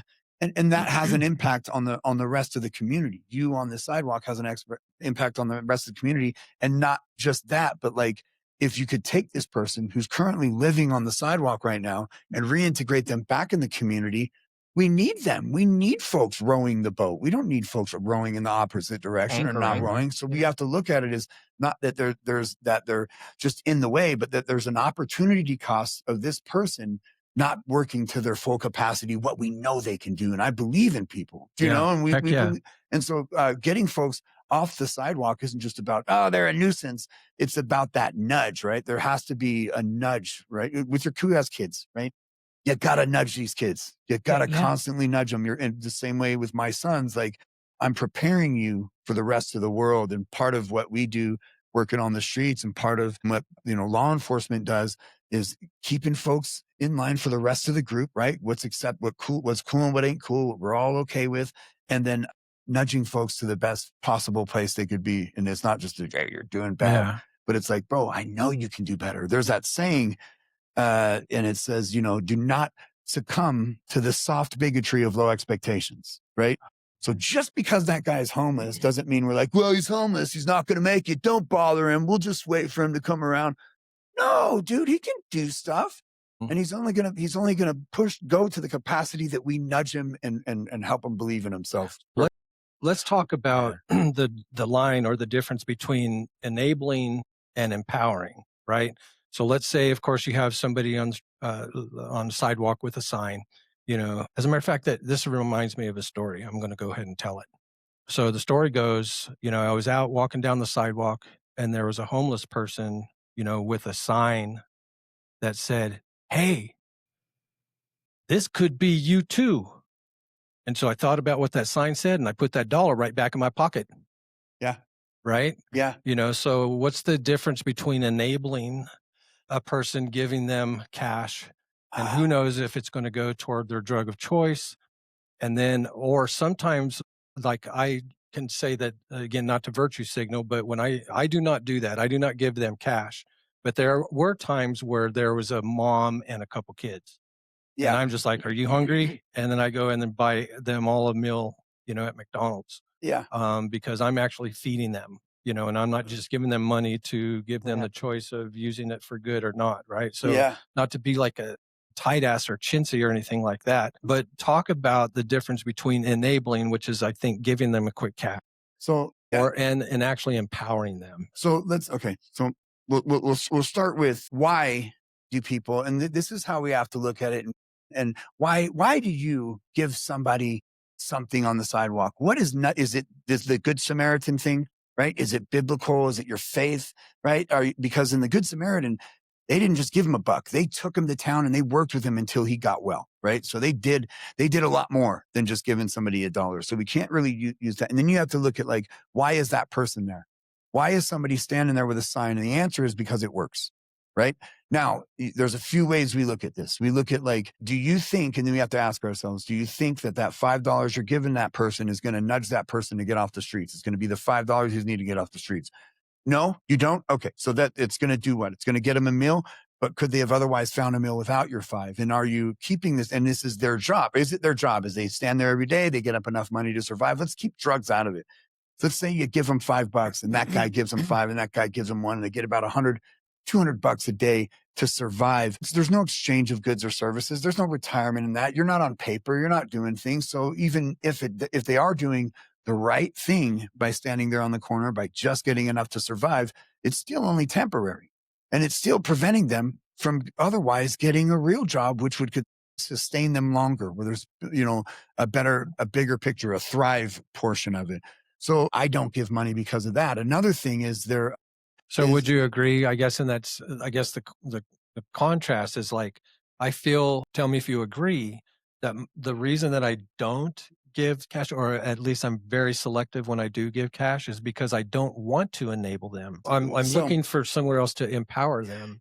And yet, but if you say, take the time to say, "Hey, you know, would you mind if I talk to you? Like, find out a little bit about you." That's more impactful. Really? Than they don't, for sure. If you give somebody a sandwich, they'll be hungry again in a couple hours. Yeah. A conversation is a lot more impactful. Wow, you have to look at, cool. Really, you'll have to look at this. So let's just say, case study, everyone in the city right now decided not to give money on the streets. Or even more profound would be if everybody in this city decided not to do what we're talking about. And that's, like, not give them the time of day, not talk to them, not treating them like let humans, him make his point, though. So there's two we'll do 2 studies. Okay. Let's do 2 studies. Let's say that everybody, first we stop giving things, because you can give without giving stuff. Right. So let's just do with the stuff portion, right? Let's just say everybody in the city decides that we're not going to hand stuff out on the streets. Do you think that person that's holding the sign there that says, "Hungry, anything helps," do you think that person would wither up and die on the street right there? No. The answer is no, because they would find resources. And what does that mean? When they would come to us, they would come to the shelter, they would come to the St. Vincent's, they would come to the places that offer the help that they need to get off the streets. Is there enough of us? No, but it's also supply and demand. So you only create a system that supports the demand. When you help people on the streets, there's no demand for help in a system. So in an empty shelter costs exactly the same to run as a full shelter. So the idea is that if we really give a shit about our people, we'll drive them to the services. Now, a lot of folks look at it like, is that, you know, I've heard people say, like, you know, if I give them $5 and they use drugs, well, at least those drugs made them feel good for the day. Fair enough. But But what if that $5 you gave them contributed to the fentanyl that they bought that killed them? Are you okay with that? And then you have to ask yourself, am I okay with potentially helping someone die? And then if you are, then by all means, keep giving money. But if not, then you'll have to look at it a little bit differently. And like we, in the same way that drug addicts look for immediate gratification in taking a hit off a pipe, we look for immediate gratification in giving somebody a dollar bill. I love it. Hey, that's good stuff, Grant. Hey, as we're winding down here, I want to again thank our very, very special guests, both Robb Russo and Grant Denton, here on the What's the Matter podcast. I would be remiss if I did not mention, of course, giving a shout out to the sponsor of the show, World Matters Incorporated, allowing us to use the studio here at the Matterhorn Studios in order to talk to people and do what we do. And also, of course, Big Bongo Productions here with the podcast production, obviously give that entity a shout out also. So, hey, Kel, as we're going to wind down here, one last little segment, we're going to do What's the Verdict? Do you remember that one? Yes. Yeah. And so basically what I'm going to do is I'm going to shout out some either headlines or things that are trending. And then you two are going to comment, basically give it a thumbs up or thumbs down. Either yes or no, you like it or you don't like it, and then explain why. Okay? Simple enough? Okay. So let's... Let me preface this by none of the views that I've expressed in this visit are reflective of the sheriff's officer. No, this is actually, in fact, I didn't even think... Disclaimer. We don't even have anything to do with law enforcement on this one. I think my law enforcement gigs with you are over. So what's the verdict? Grant, thumbs up or thumbs down on self-checkout lanes?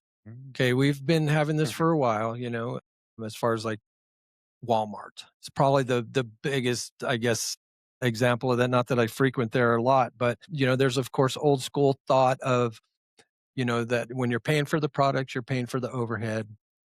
You're not trained on checkout and stuff like that. It's their job to do and stuff like that, which I certainly understand that, kind of line of thinking. But is this the future of convenience or the end of customer service? Are we moving toward a better shopping experience or slowly eliminating the human interaction altogether? So first things first, thumbs up or thumbs down for self-checkout lanes? Can it be in the middle? No? We have law enforcement here. It's black and white, bro. But we have both. Well, you do have both. So okay, let's give him some rope. Let's give some latitude. Okay, so explain your... I like to go there at times. It's like voting third party. It's like get in, get my shit and go. And sometimes I don't want to mess with people. I'm done peopling today. And I like to be able to get in and get out. But what if sometimes the self-checkout lines are longer than the other ones? That's when it gets to... Yeah, but what if PSA? But what if the other ones are longer? So the line argument is just you're going to have lines. Yeah. You're going to have lines, and if the lines are longer, then well, shit, that sucks. But then you got a person there who has the exact same long line. So it's do people? Are you in a hurry? Huh? Yeah. That would be a consideration too, right? How much of a hurry are you in, and how much stuff you have. And it comes like, what are you going there for? What did you plan on? Are you the kind of person that gets mad at red lights? Shit. See, this is guilty. I'm convinced this is a perfect indication that when you were talking about playing with your sister when you were younger, it's a true story. All right, great. I'm sorry, Robb. Tipping culture. Okay, now, is this something that's out of control or fair for service workers? Because we're getting an iPad that, they're not even serving us. They're taking an order. Yeah. Freaking thumbs down. Thumbs down. And this is why. Because for some reason around COVID, we were sustaining the employees of the business when there wasn't a lot of business and it was gone to remote and stuff. And if you got out, you tipped more. And it was a good thing at the time to help people get through that moment at that time. Now we've gone to this thing where I go to a frozen yogurt shop, say, and there's an option. Basically what the person has done is just become a cashier, nothing more, hardly any interaction. I poured my own yogurt. I've done a whole 9 yards. I get there and put it on the thing. And the first thing is not, how's your day going? Blah, blah. It's okay. You got your card in there. There's going to be a question. And I'm like, what is that question? You work here. You should know what the question. What is the question that you're too afraid to ask me? Well, it's whether I leave a 15, 20, 25 or 30% tip. I'm like, for what? In plain English, for what? Yeah. They didn't provide a service. AutoZone now. Well, do you guys know? Yeah. Do you guys know what? Yeah. Do you guys know Ridiculous. or not when tips started? No. No. Love history I like get this. I used to know I'm this. so excited! I get to be a teacher. Technically, it stood for to ensure prompt service. That's right. Yeah, In the yeah, 20s, yeah. during the 20, Great, yeah, that's during right. I the thought it Great was the Depression. 20s. Yep. So similar Interesting. circumstances when society, and the other little caveat love is that. when that started, you paid them up front. That's where the to ensure prompt service comes from. To ensure prompt service, hook them up, Remember, say, take care of me. Oh. Here it is, to ensure prompt service. And now, of course, it's all expected. Of course, the remember question. back in the day when we were kids, we saw our parents and grandparents do this, Mhm. hand people money before our experience. And I still do I that do too. sometimes. I will too sometimes. You know, hey, just let me get this to you Who up is front, that? so that way you'll know that when I raise my hand. What was I'm a that pain in guy the ass that- customer. I'm what I call a sick modifier. I Yeah. can't ever have a dish as it sits on the menu. I Right. have to modify shit. Okay. But I tell them, I said, I'm going to drive you crazy, but I tip well. Promise. Exactly. Well, You That don't disclaimer. need, once you take my order and bring me my food, you can leave me alone. And what are they Don't doing? worry They're about me. providing that service. They're modifying things for you, bringing it out as you liked as the customer. Mhm. There's service. There's value in that. They That deserves communicate going with the above and kitchen. beyond. Engagement And I past tip the at least, register. I start at 20% and go up from there. Right. It decreases if I get attitude or blown off or What whatever. was that? But What was the movie where the guy would put the potential tip on the table and then Reservoir take Dogs? away? Is that No, what it was? Reservoir Dogs was the restaurant when Mr. Pink Oh, didn't I don't tip. He's like, I don't tip. They already get it. Well, these girls are working for the way you put in a freaking dollar and you, it's like, yeah, but then there- $2.16 an there was- hour back then. there was now the- they make $12-15 an hour. Then they want tips. I don't think so. There's the one.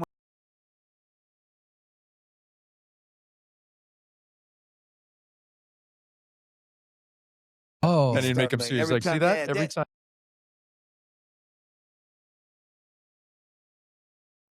Wow.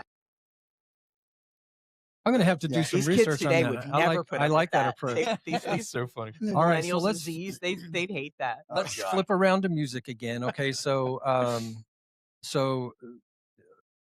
this is a combination. I'll get it from both of you guys. So talking about concerts and live shows. So how it was a month ago?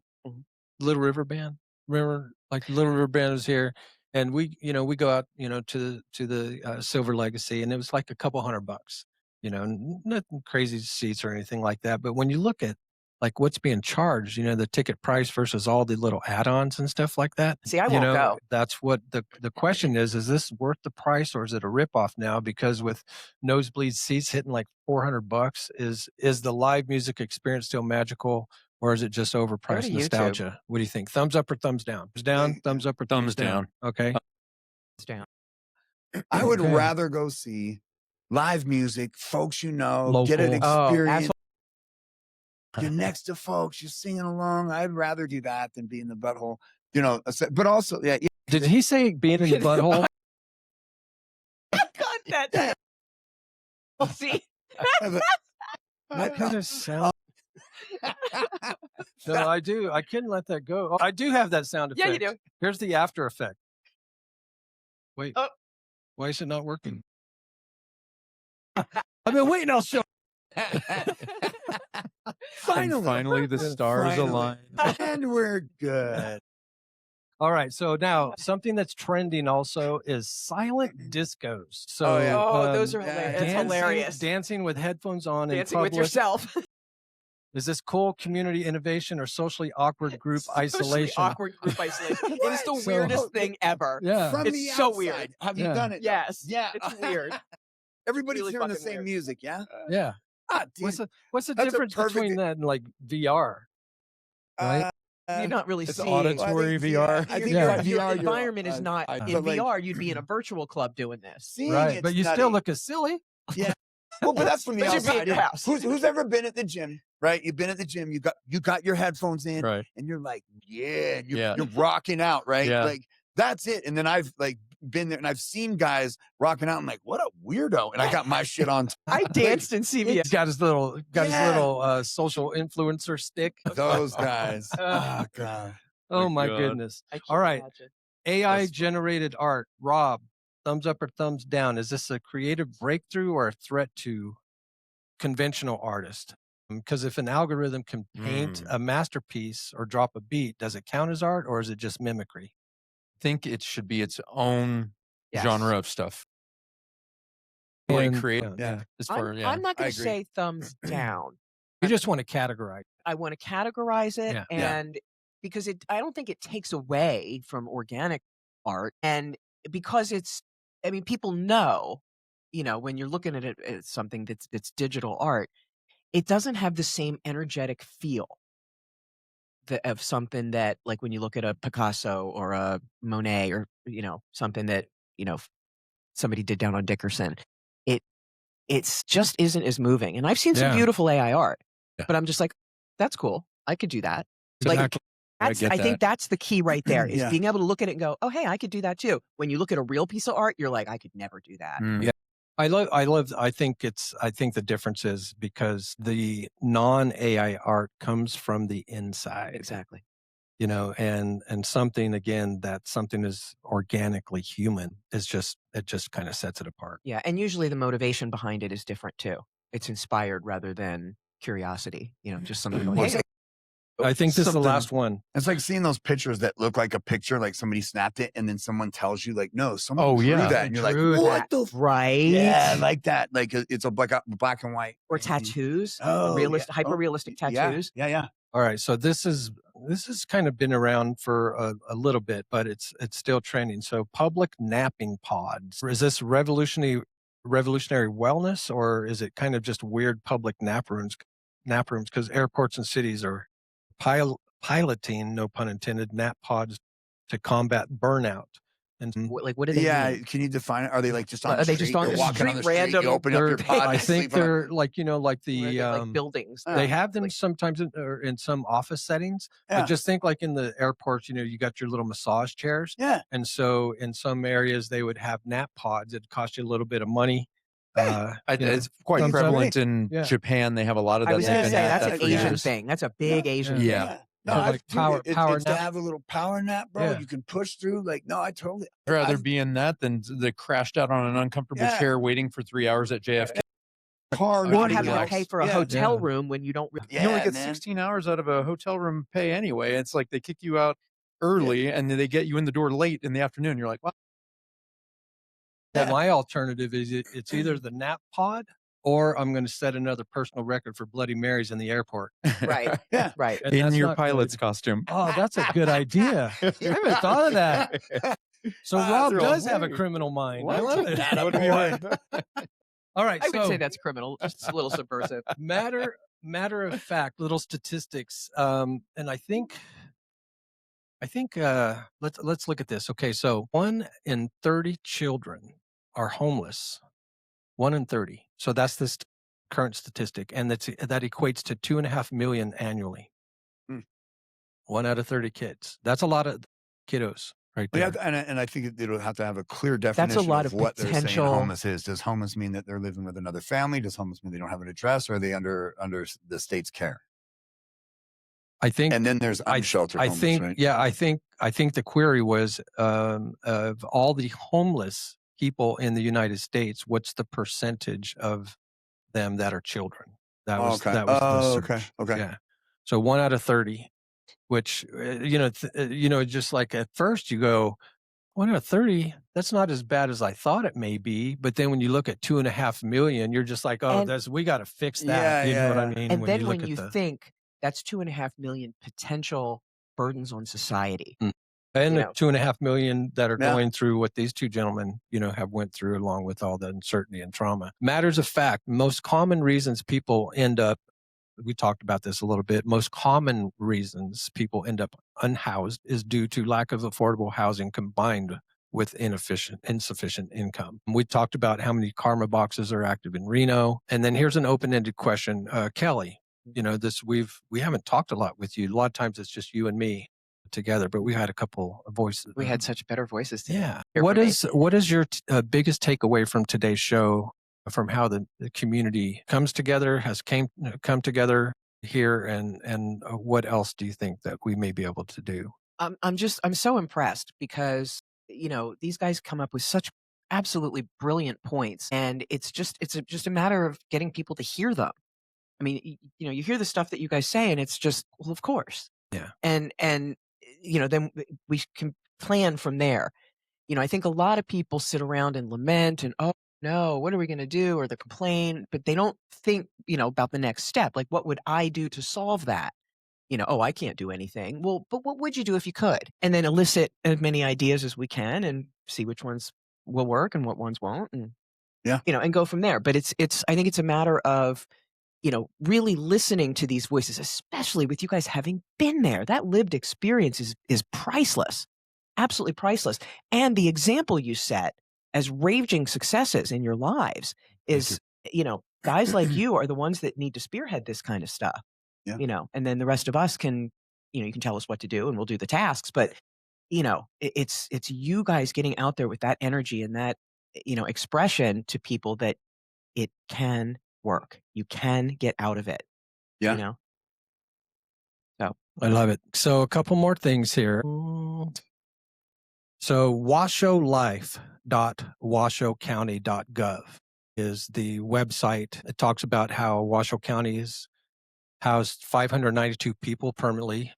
2023, actually, the statistic is from through collaborative services. They've built the Built for Zero model to end homelessness, opening up a resource center with multiple services on site. Of course, we talked about the documentary of Home Rebuilding Hope with sosu.tv. That's SOSU.tv. And that's also available on YouTube. And the last thing is that there's on washolife.washoecounty.gov, there is article and information on a military grade logistics approach that's used in building winter shelters here in the area also.